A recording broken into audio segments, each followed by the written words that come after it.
ಶ್ರೀಗುರುಭ್ಯೋ ನಮಃ. ಹರಿ ಓಂ.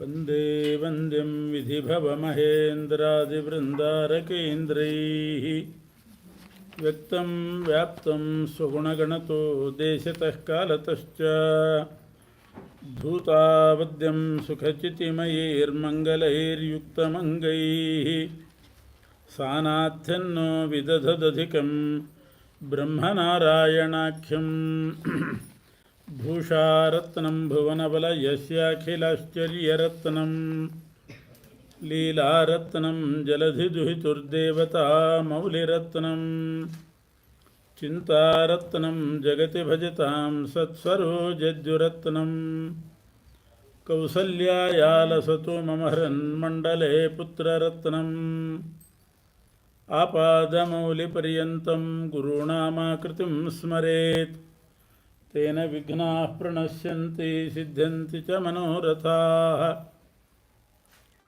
ಓಂ ಜನ್ಮಾದ್ಯಸ್ಯ ಯತೋನ್ವಯಾದಿತರತಶ್ಚಾರ್ಥೇಷ್ವಭಿಜ್ಞಸ್ವರಾಟ್ ತೇನೇ ಬ್ರಹ್ಮಹೃದಾಯ ಆದಿಕವಯೇ ಮುಹ್ಯಂತಿ ಯಂ ಸೂರಯಃ ತೇಜೋ ವಾರಿಮೃದಾಂ ಯಥಾ ವಿನಿಮಯೋ ಯತ್ರ ತ್ರಿಸರ್ಗೋ ಮೃಷಾ ಧಾಮ್ನಾ ಸ್ವೇನ ಸದಾ ನಿರಸ್ತಕುಹಕಂ ಸತ್ಯಂ ಪರಂ ಧೀಮಹಿ ಯಂ ಪ್ರವ್ರಜಂತಮನುಪೇತಮಪೇತಕೃತ್ಯಂ ದ್ವೈಪಾಯನೋ ವಿರಹಕಾತರ ಆಜುಹಾವ ಪುತ್ರೇತಿ ತನ್ಮಯತಯಾ ತರವೋಪಿ ನೇದುಃ ತಂ ಸರ್ವಭೂತಹೃದಯಂ ಮುನಿಮಾನತೋಸ್ಮಿ.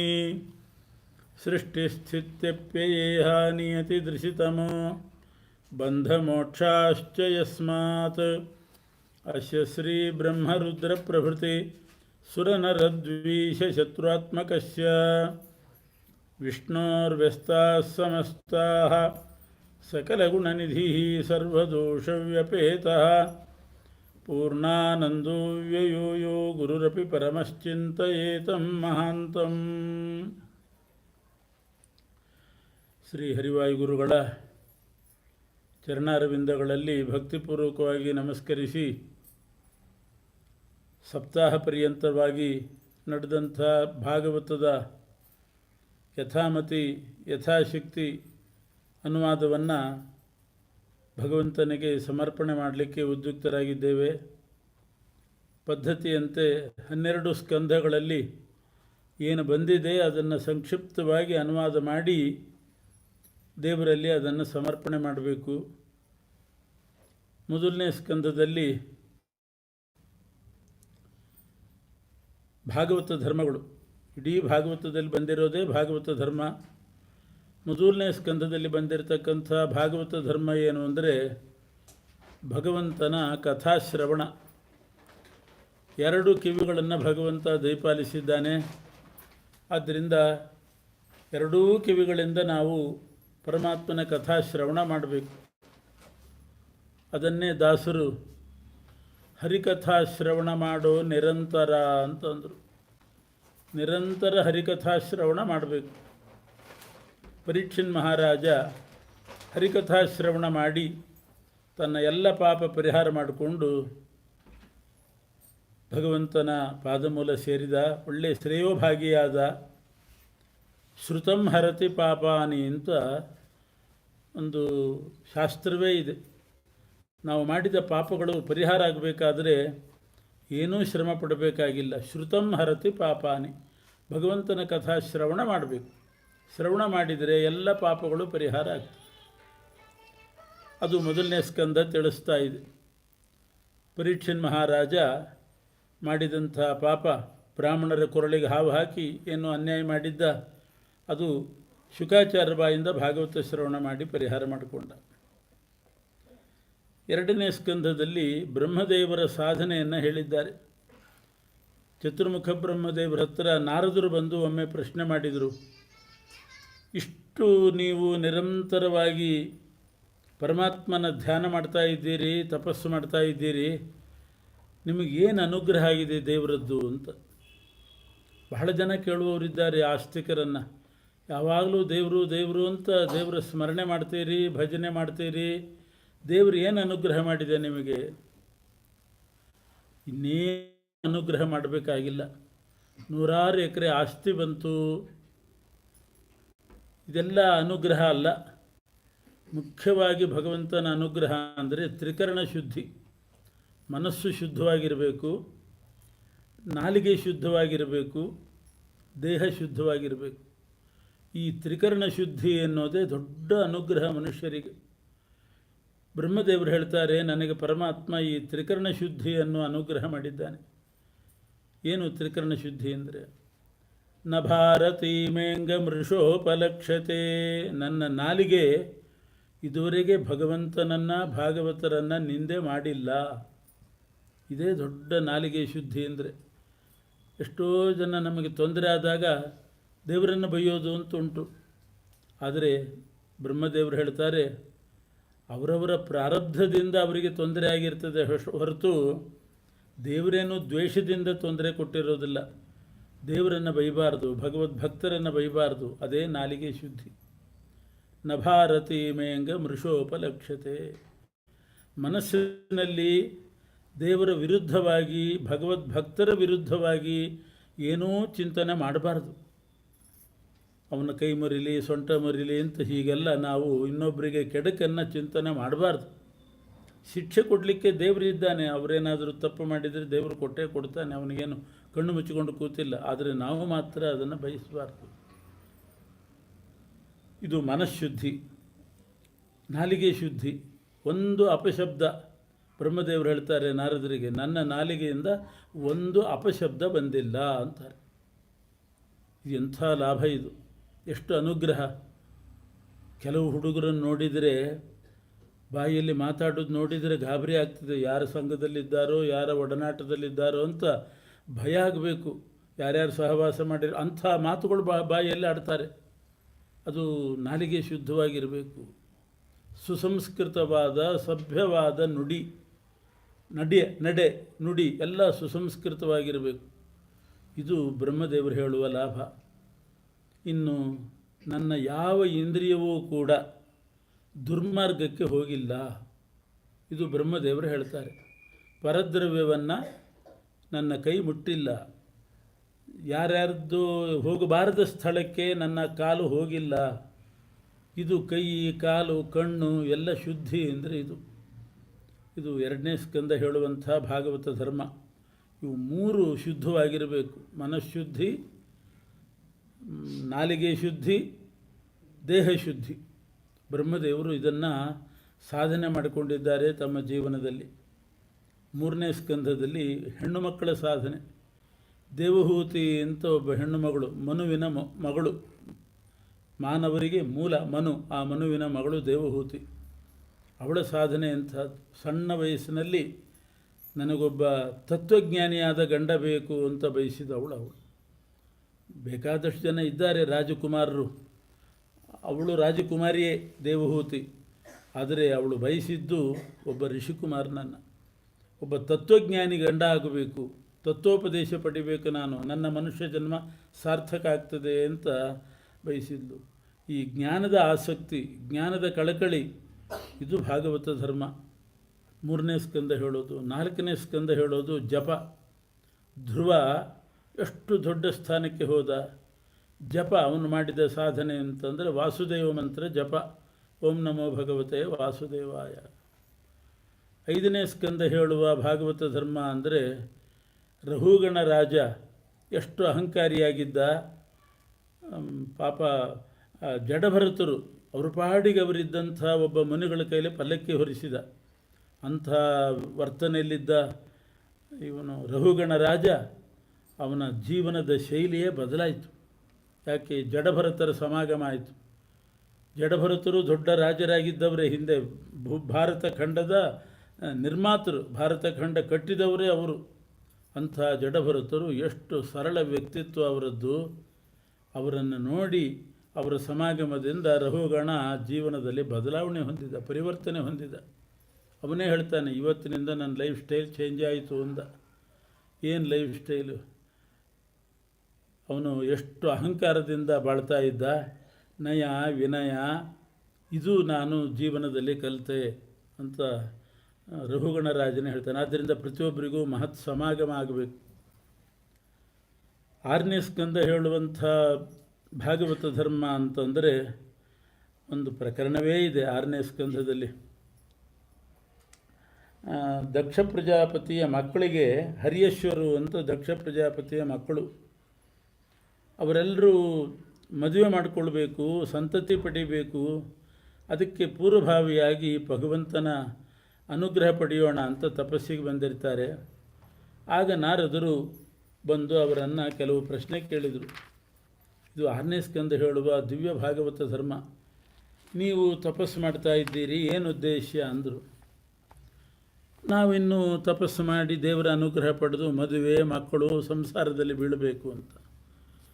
ಆಗ ನಾರದರು ಕೇಳ್ತಾರೆ, ನೀವು ಸಂಸಾರದಲ್ಲಿ ಬೀಳ್ರಿ, ಮದುವೆ ಮಕ್ಕಳು ಸಂಸಾರ, ಆದರೆ ನಾನು ಕೇಳುವ ಕೆಲವು ಪ್ರಶ್ನೆಗೆ ಉತ್ತರ ಕೊಡಿ ಅಂತ ಒಂದು 10 ಪ್ರಶ್ನೆಯನ್ನು ಕೇಳಿದರು. ಒಂದು ರೀತಿ ಇಂಟರ್ವ್ಯೂ ಮಾಡಿದ ಹಾಗೆ. ಮದುವೆ ಆಗ್ತಿದ್ದೀರಲ್ವ, ನಾನು ಕೆಲವು ವಿಚಾರ ಮಾಡ್ತೇನೆ ನಿಮ್ಮನ್ನು ಅಂತ ಪ್ರಶ್ನೆ ಕೇಳಿದರು. ಅದೃಷ್ಟ್ವಾಂತಂ ಭುವೋ ಯೂಯಂ ಬಾಲಿಶಾಬತ ಪಾಲಕಾ. ಭೂಮಿ ನಾಶ ಆಗೋದು ಯಾವಾಗ? ಇದು ಅವರು ಕೇಳಿದ ಪ್ರಶ್ನೆ. ನಾರದರು 10,000 ಹರಿಯೇಶ್ವರನ್ನು ಅಣ್ಣ ತಮ್ಮಂದ್ರನ್ನ ಕೇಳ್ತಾರೆ, ಮದುವೆ ಮಾಡ್ಕೊಳ್ಳಿ, ಮಕ್ಕಳನ್ನು ಪಡೀರಿ, ಆದರೆ ಆ ಸಂಸಾರಕ್ಕೆ ಬೀಳೋದಕ್ಕೆ ಮುಂಚೆ ಇದ್ರ ಬಗ್ಗೆ ವಿಚಾರ ಮಾಡಿ. ಭೂಮಿ ನಾಶ ಆಗೋದು ಯಾವುದರಿಂದ? ಇದು ಒಂದು ಪ್ರಶ್ನೆ. ಇನ್ನು ಒಂದು ರಾಷ್ಟ್ರ ಇದೆ, ಆ ರಾಷ್ಟ್ರದಲ್ಲಿ ಒಬ್ಬನೇ ಒಬ್ಬ ಪುರುಷ, ಇನ್ನೆಲ್ಲರೂ ಕೂಡ ಸ್ತ್ರೀಯರೇ. ಅಂಥ ರಾಷ್ಟ್ರ ಯಾವುದು? ಒಬ್ಬನೇ ಪುರುಷ ಇರುವ ರಾಷ್ಟ್ರ ಯಾವುದು? ಇನ್ನೊಂದು ಪ್ರಶ್ನೆ, ಒಂದು ಬಿಲ ಇದೆ, ಆ ಬಿಲದ ಒಳಗೆ ಹೋದರೆ ಹೊರಗೆ ಬರಲಿಕ್ಕೆ ಆಗೋದಿಲ್ಲ. ಅಂಥ ಬಿಲ ಯಾವುದು? ಒಳಗೆ ಹೋಗೋದು ಸುಲಭ, ಹೊರಗೆ ಬರಲಿಕ್ಕೆ ಆಗೋದಿಲ್ಲ. ಅಂಥ ಬಿಲ ಯಾವುದು? ಬಿಲಂಚ ಅದೃಷ್ಟ ನಿರ್ಗಮಂ. ಮತ್ತೆ ಕೇಳಿದರು, ಒಂದು ನದಿ ಹರಿತಾ ಇದೆ, ನದಿಯಂ ಉಭಯತೋ ವಾಹಾಂ, 2 ದಿಕ್ಕಿಗೆ ಹರಿಯುವಂಥ ನದಿ. ಒಂದು ಸಲ ನೋಡಿದಾಗ ಪೂರ್ವವಾಹಿನಿ, ಮತ್ತೊಂದು ಸಲ ಪಶ್ಚಿಮ ವಾಹಿನಿ. ಅಂಥ ನದಿ ಯಾವುದು? ಒಬ್ಬ ಹೆಣ್ಣು ಮಗಳಿದ್ದಾಳೆ, ನಿಮಿಷ ನಿಮಿಷಕ್ಕೆ ವೇಷ ಬದಲಾಯಿಸ್ತಾಳೆ, ಒಂದೊಂದು ನಿಮಿಷಕ್ಕೆ ಒಂದೊಂದು ವೇಷ. ಅಂಥ ಹೆಣ್ಣು ಮಗಳು ಯಾರು? ಒಂದು ರೀತಿ ಒಗಟಿದ್ದ ಹಾಗೆ. ಬಹುರೂಪಾಂ ಸ್ತ್ರೀಯಂಚಾಪಿ ಪುಮಾಂಸಂ ಪುಂಶ್ಚಲೀಪತಿಂ. ಒಬ್ಬ ಪುರುಷ ಇದ್ದಾನೆ, ಪುಂಶ್ಚಲಿಯನ್ನು ಮದುವೆ ಮಾಡಿಕೊಂಡಿದ್ದಾನೆ. ಪುಂಶ್ಚಲಿ ಅಂತಂದರೆ ಪುರುಷ ನಿಯಮ ಇಲ್ಲ, ದಿನಕ್ಕೆ ಒಬ್ಬೊಬ್ಬ ಪುರುಷನ ಹಿಂದೆ ಇರ್ತಾಳೆ, ಅಂಥವ್ರಿಗೆ ಪುಂಶ್ಚಲಿ ಅಂತ ಕರೀತಾರೆ. ಪುರುಷ ನಿಯಮ ಇಲ್ಲ. ಅಂಥ ಪುಂಶ್ಚಲಿಯನ್ನು ಮದುವೆ ಮಾಡಿಕೊಂಡ ಪುರುಷ ಯಾರು? 25 ಇಟ್ಟಿಗೆಯಿಂದ ಕಟ್ಟಿದಂಥ ಒಂದು ಅದ್ಭುತವಾದ ಮನೆ, ಮಕ್ಕಳು ಕಟ್ಟಿದ ಆಟದ ಮನೆ ಅಲ್ಲ, 25 ಇಟ್ಟಿಗೆ ಅದ್ಭುತವಾದ ಮನೆ. ಒಂದು ಹಂಸ, ವಿಚಿತ್ರ ಕಥೆ ಹೇಳುವ ಹಂಸ, ನಿರಂತರ ತಿರುಗುವ ಚಕ್ರ. ಇಷ್ಟು. ಆಮೇಲೆ ನಿಮ್ಮ ತಂದೆಯ ಆದೇಶ ಏನು? ಇಷ್ಟು ತಿಳ್ಕೊಂಡು ಆಮೇಲೆ ಮದುವೆ ಮಾಡಿಕೊಳ್ಳಿ. ಅನುರೂಪಂ ಅವಿಜ್ಞಾಯ ಅಹೋ ಸರ್ಗಂ ಕರಿಷ್ಯಥ. ಇಷ್ಟು ಅವಶ್ಯ ತಿಳ್ಕೊಳ್ಬೇಕಾದದ್ದು ಮನುಷ್ಯ. ಇದನ್ನು ತಿಳ್ಕೊಳ್ಳೋದೇನೆ ಪ್ರಜಾಸೃಷ್ಟಿ, ಪ್ರಜೋತ್ಪತ್ತಿ, ಮಕ್ಕಳು ಮರಿ ಇದಕ್ಕೆ ಹೊರಟಿದ್ದೀರಲ್ಲ ಅಂತ ಅಪಹಾಸ ಮಾಡಿದರು. ಆಗ 10,000 ಮಂದಿ ಹರಿಯೇಶ್ವರು ಅಣ್ಣ ತಮ್ಮಂದರು ಅವರೆಲ್ಲ ಬಹಳ ಬುದ್ಧಿವಂತರು.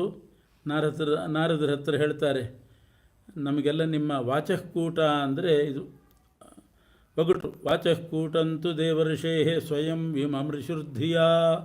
ತಮ್ಮ ಬುದ್ಧಿಶಕ್ತಿಯಿಂದ ವಿಮರ್ಶೆ ಮಾಡಿದರು, ಒಗಟು ಅರ್ಥ ಆಯಿತು. ಭೂಮಿ ನಾಶ ಆಗೋದು ಯಾವಾಗ ಅಂತ ಕೇಳ್ತಾ ಇದ್ದೀರಲ್ಲ, ಭೂಮಿ ಅಂದರೆ ಲಿಂಗದೇಹ ಅಂತ ಅರ್ಥ.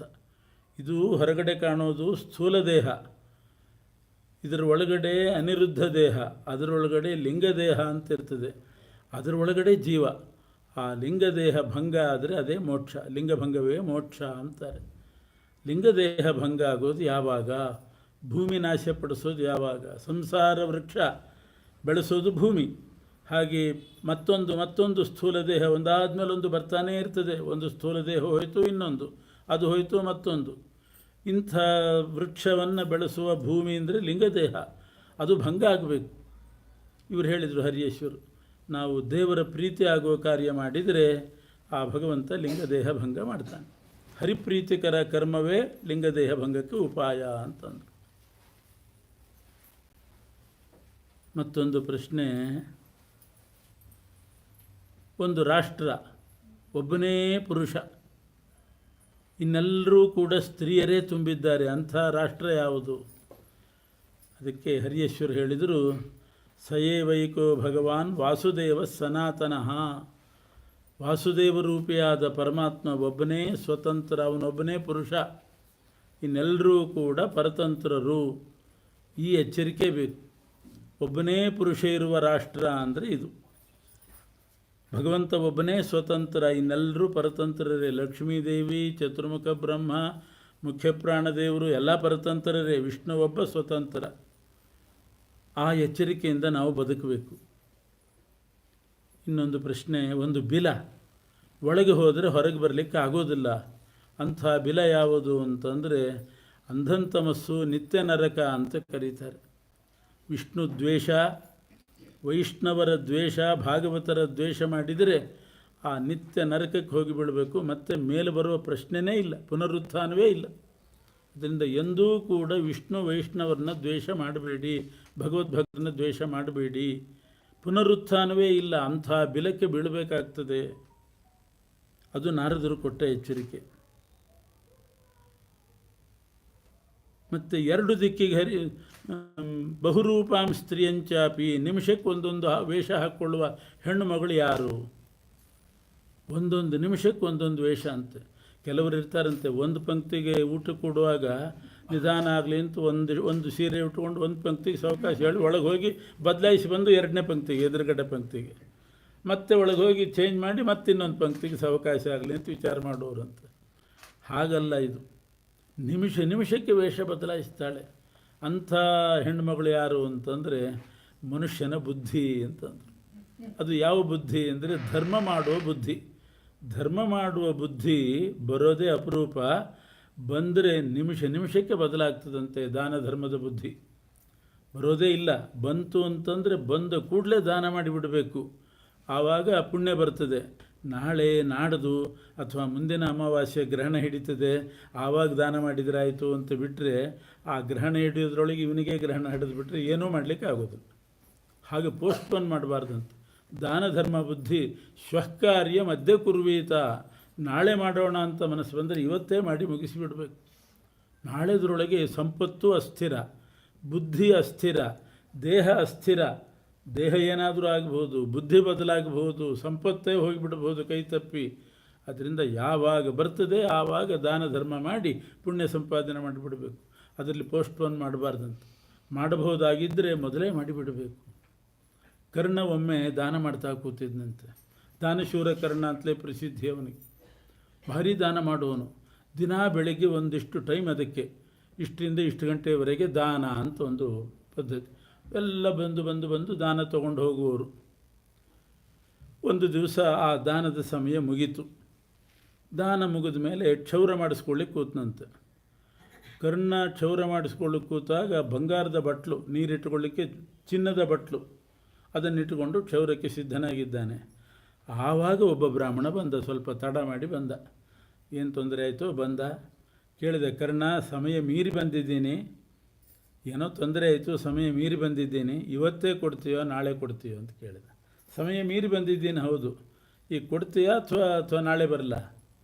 ಇಲ್ಲ ಇಲ್ಲ ಅಂಥದ್ದೇನು ನಿಯಮ ಅಲ್ಲ, ಈಗಲೇ ಕೊಡ್ತೇನೆ ಅಂತ ಹೇಳಿ ಆ ನೀರು ಚೆಲ್ಲಿ ಎಡಗೈಯಿಂದಲೇ, ಆ ಬಟ್ಲು ಎಡಗಡೆ ಇತ್ತಂತೆ, ಎಡಗೈಯಿಂದಲೇ ಆ ಚಿನ್ನದ ಬಟ್ಲನ್ನು ಕರ್ಣ ಬ್ರಾಹ್ಮಣರಿಗೆ ದಾನ ಮಾಡಿಬಿಟ್ಟ. ಬ್ರಾಹ್ಮಣರು ದಾನ ತೊಗೊಂಡ್ರು, ಆಮೇಲೆ ಆಕ್ಷೇಪ ಮಾಡಿದ್ರಂತೆ, ಕೊಡೋದು ಕೊಟ್ಟು ದಾನ ಎಡಗೈಯಿಂದ ಕೊಟ್ಟಿಯಲ್ಲ, ಬಲಗೈಯಿಂದ ಕೊಡಬೇಕು. ದಾನ ಮಾಡುವುದು ದೇವತಾ ಕಾರ್ಯ ಎಲ್ಲದಕ್ಕೂ ದಕ್ಷಿಣಂ ಪಾಣಿ ಮುದ್ಧರೇತ್.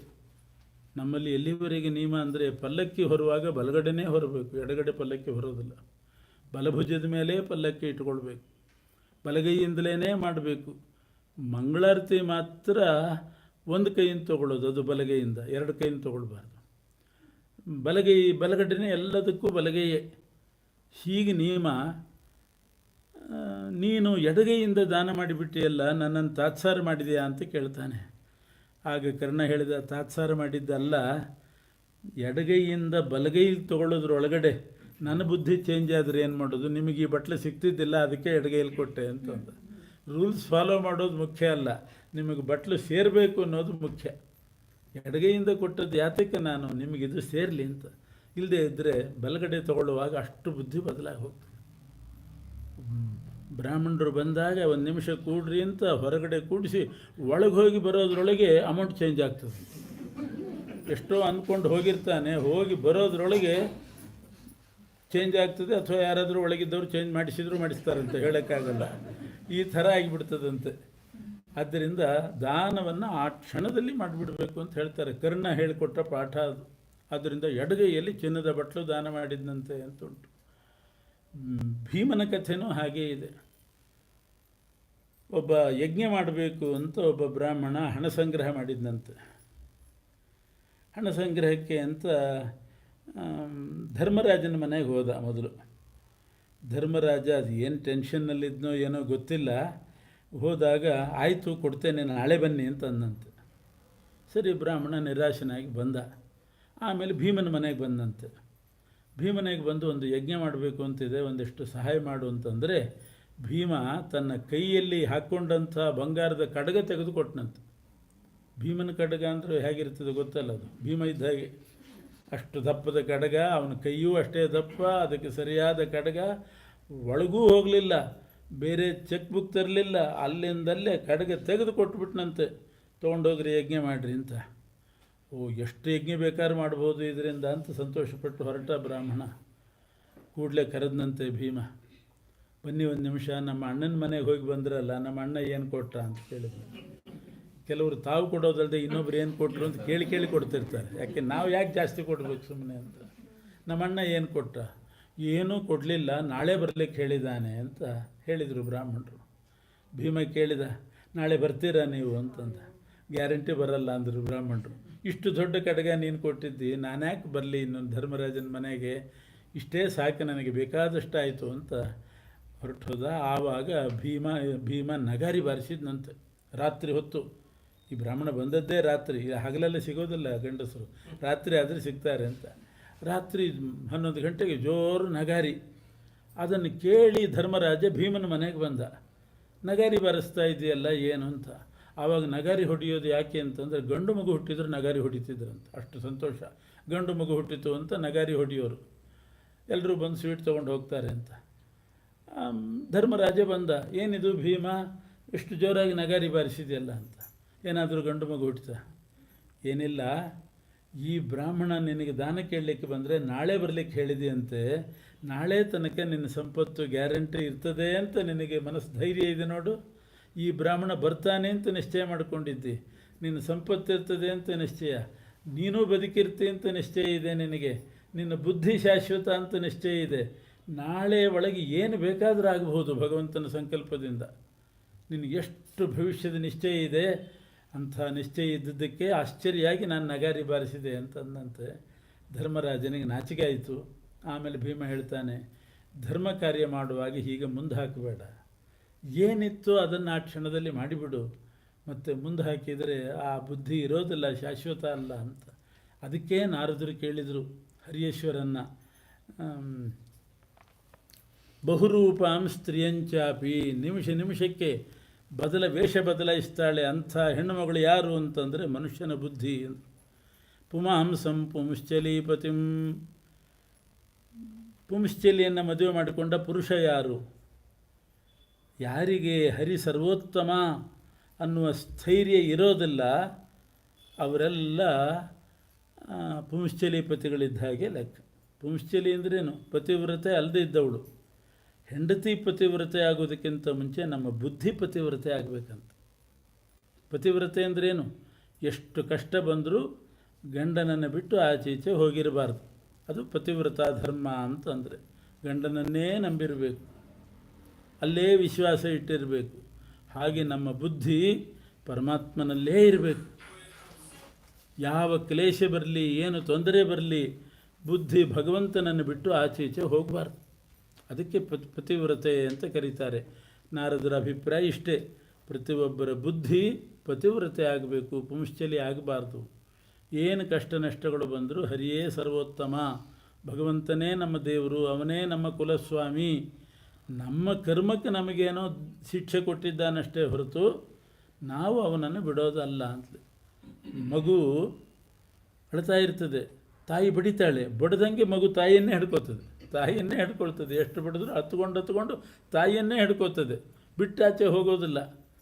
ತಾಯಿಯನ್ನೇ ಹಿಡ್ಕೋತದೆ, ಬಡಿತಾಳೆ, ಸಿಟ್ಟು ಬರ್ತದೆ, ಆದರೂ ತಾಯಿಯನ್ನು ಹಿಡ್ಕೋತಾಳೆ. ಹಾಗೆ ನಮಗೆ ಎಷ್ಟು ಪರಮಾತ್ಮ ಶಿಕ್ಷೆ ಕೊಟ್ಟರು ಅವನ ಪಾದನೇ ಹಿಡಿಬೇಕಷ್ಟೇ ಹೊರತು ಅದನ್ನು ಬಿಟ್ಟಾಚೆ ಹೋಗಬಾರ್ದು ಅನ್ನೋದು ಇದರ ಅರ್ಥ. ಪುಮಾಂಸಂ ಪುಂಶ್ಚಲೀಪತಿಂ ನದೀಂ ಉಭಯತೋ ವಾಹಾಂ. ಎರಡು ದಿಕ್ಕಿಗೆ ಹರಿಯುವ ನದಿ ಯಾವುದು ಅಂತ ಕೇಳಿದ್ದಾರೆ. ಎರಡು ದಿಕ್ಕಿಗೆ ಹರಿಯುವ ನದಿ, ಒಂದು ಸಲ ಪೂರ್ವವಾಹಿನಿ ಪಶ್ಚಿಮ ವಾಹಿನಿ ಅಂತಂದರೆ ಈ ಸಂಸಾರವೇ ಅಂಥ. ಸುಖವೂ ಇದೆ, ದುಃಖವೂ ಇದೆ, ತಲೆ ಕೆಡಿಸ್ಕೊಳ್ಳಿಕ್ಕೆ ಹೋಗಬಾರ್ದು. ಸುಖಸ್ಯಾನಂತರಂ ದುಃಖಂ, ದುಃಖಸ್ಯಾನಂತರಂ ಸುಖಂ, ಚಕ್ರವತ್ ಪರಿವರ್ತಂತೆ. ಚಕ್ರದ ಹಾಗೆ ಮೇಲೆ ಹೋದಾರ ಕೆಳಗೆ ಬರ್ತದೆ, ಕೆಳಗೆ ಬಂದದ್ದು ಮತ್ತೆ ಮೇಲೆ ಹೋಗ್ತದೆ, ಮೇಲಿದ್ದದ್ದು ಕೆಳಗೆ ಬರ್ತದೆ. ಸಂಸಾರ ಅಂದರೆ ಹಾಗೆ. ಮನುಷ್ಯನಿಗೆ ಸುಖ ದುಃಖ ಈ ಚಕ್ರ ತಿರುಗ್ತಾನೇ ಇರ್ತದೆ. ಒಂದೇ ರೀತಿ ಸುಖ ಇರಬೇಕು ಅಂತ ಬಯಸೋದೇ ತಪ್ಪು, ಆಗ್ತಾನೇ ಇರ್ತದೆ. ನಾವು ಅದನ್ನು ಅದಕ್ಕೆ ಹೊಂದಾಣಿಕೆ ಮಾಡಿಕೊಂಡು ಇರಬೇಕು. ಇದರ ಸ್ವಭಾವವೇ ಹೀಗೆ ಅಂತ. ಅದು ಉಭಯತೋವಾಹ ನದಿ ಅಂದರೆ ಹಾಗೆ, ಎರಡು ದಿಕ್ಕಿಗೆ ಹರಿಯುವ ನದಿ. ಮೋಕ್ಷಕ್ಕೆ ಹೋದರೆ ಮಾತ್ರ ಕೇವಲ ಸುಖ. ಅದು ಈ ಪ್ರಪಂಚದಲ್ಲಿ ಸಂಸಾರದಲ್ಲಿ ಇರಲಿಕ್ಕೆ ಸಾಧ್ಯನೇ ಇಲ್ಲ. ಪ್ರಪಂಚದಲ್ಲಿ ಬಂದ ಮೇಲೆ ಸುಖ ದುಃಖ ಎರಡೂ ಇದ್ದದ್ದೇ. ಜರಡಿ ಕೆಳಗಿನ ನೆರಳಿನ ಹಾಗೆ ಅಂತಾರೆ. ಬಿಸಿಲಲ್ಲಿ ಜರಡಿ ಹಿಡಿದ್ರೆ ನೆರಳು ಬೀಳ್ತದೆ, ಎಷ್ಟು ನೆರಳು ಬೀಳ್ತದೋ ಅಷ್ಟೇ ಬಿಸಿಲು ಬೀಳ್ತದೆ. ಕಾಡ ಬೆಳದಿಂಗಳು ಅಂತಾರೆ ಶ್ರೀಪಾದರಾಜರು. ಈ ಸಂಸಾರದ ಸುಖ ಅಂದರೆ ಕಾಡಿನ ಬೆಳದಿಂಗಳು. ಕಾಡಿನಲ್ಲಿ ಹೋದರೆ ಎಷ್ಟು ಬೆಳದಿಂಗಳು ಇರ್ಬೋದು? ದಟ್ಟವಾಗಿ ಮರಗಳು ಬೆಳೆದಿರ್ತದೆ, ಏನು ಉಪಯೋಗ ಬೆಳದಿಂಗಳು? ಅಷ್ಟೇ ಕತ್ತಲೆನೇ ಇರ್ತದೆ ಕಾಡಿನ ಬೆಳದಿಂಗಳು. ಕಾಡ ಬೆಳದಿಂಗಳು, ಕತ್ತಲೆ ಬೆಳದಿಂಗಳು. ಬೆಳದಿಂಗಳ ಜೊತೆ ಕತ್ತಲೆನೇ ಜಾಸ್ತಿ, ಯಾಕೆಂದರೆ ಕಾಡು ಹಾಗಿರ್ತದೆ. ಅದಕ್ಕೆ ಕನ್ನಡದಲ್ಲಿ ಒಂದು ಗಾದೆ ಹೇಳ್ತಾರೆ, ಸುಖ ದುಃಖ ಇದ್ದದ್ದೇ, ತಲೆ ಕೆಡಿಸ್ಕೋಬೇಡಿ, ಎಲ್ಲರ ಮನೆ ದೋಸೆನೂ ತೂತೆ ಅಂತ ಗಾದೆ. ದೋಸೆ ಮಾಡಿದರೆ ತೂತಿಲ್ಲದೆ ದೋಸೆ ಇರ್ತದೆ, ಚಪಾತಿ ಇದ್ದಂಗೆ. ದೋಸೆ ಅಂದಮೇಲೆ ತೂತು ಬಿದ್ದಿರ್ತದೆ. ಕೆಲವರದ್ದು ಹಂಚಿರ್ತದಲ್ಲ, ಅದೇ ತೂತಿರ್ಬೋದು, ಅದು ಬೇರೆ ವಿಷಯ. ಹಂಚು ಕಾವಲಿನೇ ತೂತಿರ್ಬೋದು, ದೋಸೆ ಅಂತೂ ತೂತೆ. ಎಲ್ರಿಗೂ ಇದ್ದದ್ದೇ ಸುಖ ದುಃಖ. ನಮಗೆ ಮಾತ್ರ ದೇವರು ಹೇಗೆ ಮಾಡ್ತಾನೆ ಅಂತ ಅಲ್ಲ, ಈ ಸಂಸಾರದ ಸ್ವಭಾವನೇ ಇದು. ತಲೆ ಕೆಡಿಸ್ಕೋಬೇಡಿ, ಬಂದದ್ದೆಲ್ಲ ಬರಲಿ, ಗೋವಿಂದನ ದಯವೊಂದಿರಲಿ, ಅಷ್ಟೇ. ಬರಬಾರ್ದು ಅಂತ ನೀವು ಅದನ್ನು ನಿರೀಕ್ಷೆ ಮಾಡಿ ತಲೆ ಕೆಡಿಸ್ಕೊಂಡು ಏನೇನೋ ಅನಾಹುತ ಅದಕ್ಕೆಲ್ಲ ಹೋಗಬಾರ್ದು ಸಂಸಾರದಲ್ಲಿ ಅಂತಾರೆ. ಪಂಚಾದ್ಭುತಂ ಗೃಹಂ. 25 ಇಟ್ಟಿಗೆ ಮನೆ ಯಾವುದು ಅಂತ ಕೇಳಿದ್ದಾರೆ. 25 ಇಟ್ಟಿಗೆಯಿಂದ ಕಟ್ಟಿದ ಅದ್ಭುತ ಮನೆ ಅಂದರೆ ನಮ್ಮ ಶರೀರ. ಮೊದಲನೇ ದಿವಸ ಹೇಳಿದ್ದೀನಿ, 25 ಇಟ್ಟಿಗೆ ಅಂತಂದರೆ ಅವ್ಯಕ್ತ ತತ್ವ, ಮಹತ್ತತ್ವ, ಅಹಂಕಾರ, ಬುದ್ಧಿ, ಪಂಚ ಜ್ಞಾನೇಂದ್ರಿಯ, ಪಂಚ ಕರ್ಮೇಂದ್ರಿಯ, ಪಂಚ ತನ್ಮಾತ್ರಗಳು, ಪಂಚ ಮಹಾಭೂತಗಳು. 25 ಇಟ್ಟಿಗೆಯಿಂದ ಇನ್ನು ಪುರುಷತತ್ವ, ಜೀವ. 25 ಇಟ್ಟಿಗೆಯಿಂದ ನಿರ್ಮಾಣ ಆದ ದೇಹ ಇದು. ಇದರ ಬಗ್ಗೆ ನಮಗೆ ಅರಿವು ಬೇಕು. ಕಣ್ಣಿಗೆ ದೇವತೆ ಯಾರು? ಇದು ಒಂದು ತತ್ವ. 25 ಇಟ್ಟಿಗೆಯಲ್ಲಿ ಕಣ್ಣು ಸೇರಿದೆ. ಕಣ್ಣಿಗೆ ಯಾರು ದೇವತೆ? ಸೂರ್ಯ. ಕಿವಿಗೆ ಚಂದ್ರ. ಮಾತಾಡ್ತೇವೆ, ವಾಗೀಂದ್ರಿಯಕ್ಕೆ ಅಗ್ನಿ. ಊಟ ಮಾಡ್ತೇವೆ, ನಾಲಿಗೆ ರುಚಿ ಬೇಕು, ನಾಲಿಗೆಗೆ ವರುಣ. ಸ್ಪರ್ಶೇಂದ್ರಿಯಕ್ಕೆ ಅಹಂಕಾರಿಕ ಪ್ರಾಣ. ಮೂಗಿಗೆ ಘ್ರಾಣೇಂದ್ರಿಯಕ್ಕೆ ಅಶ್ವಿನಿ ಕುಮಾರರು. ಕೈಯಿಂದ ಕೆಲಸ ಮಾಡ್ತೇವೆ, ಕೈಗೆ ಇಂದ್ರ ದಕ್ಷ. ಕಾಲಿನಿಂದ ಓಡಾಡ್ತೇವೆ, ಕಾಲಿಗೆ ಅಭಿಮಾನಿ ಜಯಂತ. ಆಮೇಲೆ ವಾಕ್ ಪಾಣಿ ಪಾದ ಪಾಯು ಉಪಸ್ಥ ದಕ್ಷ ಮತ್ತು ಮನುಗಳು. ಹೀಗೆ ಪ್ರತಿಯೊಂದು ಇಂದ್ರಿಯಕ್ಕೆ ದೇವತೆಗಳಿದ್ದಾರೆ. ಈ ದೇಹದಲ್ಲಿ 25 ವಸ್ತುಗಳಿದೆ. ಪೃಥ್ವಿ ಇದೆ, ಎಲುಬು ಇದೆಲ್ಲ ಪೃಥ್ವಿ ಭಾಗ. ದೇಹದಲ್ಲಿ ನೀರಿದೆ, ನೀರಿದೆ ಇರಲೇಬೇಕು, ನೀರಿನ ಅಂಶ ಇದೆ. ಉಷ್ಣತೆ ಇದೆ ದೇಹದಲ್ಲಿ, ಟೆಂಪ್ರೇಚರ್ ಜಾಸ್ತಿ ಆಗಬಾರ್ದಷ್ಟೇ ಇರಬೇಕು, ಪೂರ ತಣ್ಣಗಾಗಬಾರ್ದು ದೇಹ ತಣ್ಣಗಾಯಿತು ಅಂದರೆ ಹೋಯಿತು ಅಂತ ಅರ್ಥ. ಉಷ್ಣತೆ ಇದೆ, ತೇಜಸ್ ತತ್ವ ಇದೆ, ವಾಯು ತತ್ವ ಇದೆ. ದಶಮಾರುತರಿದ್ದಾರೆ: ಪ್ರಾಣ, ಅಪಾನ, ವ್ಯಾನ, ಉದಾನ, ಸಮಾನ, ನಾಗ, ಕೂರ್ಮ, ಕೃಕಲ, ದೇವದತ್ತ, ಧನಂಜಯ. ದಶಮಾರುತರಿದ್ದಾರೆ. ಪೃಥ್ವಿ, ಅಪು, ತೇಜಸ್ಸು, ವಾಯು, ಆಕಾಶ. ಆಕಾಶ ಅಂದರೆ ಊಟ ಮಾಡಿದ್ದು ತುತ್ತು ಒಳಗೆಲ್ಲ ಇಳಿತದಲ್ಲ, ಅಷ್ಟು ಸ್ಪೇಸ್ ಇದ್ದೇ ಇರಬೇಕಂತ. ಅದಕ್ಕೆ ಸಾವಕಾಶ ಊಟ ಮಾಡಿರಿ ಅಂತ ಹೇಳ್ತಾರೆ.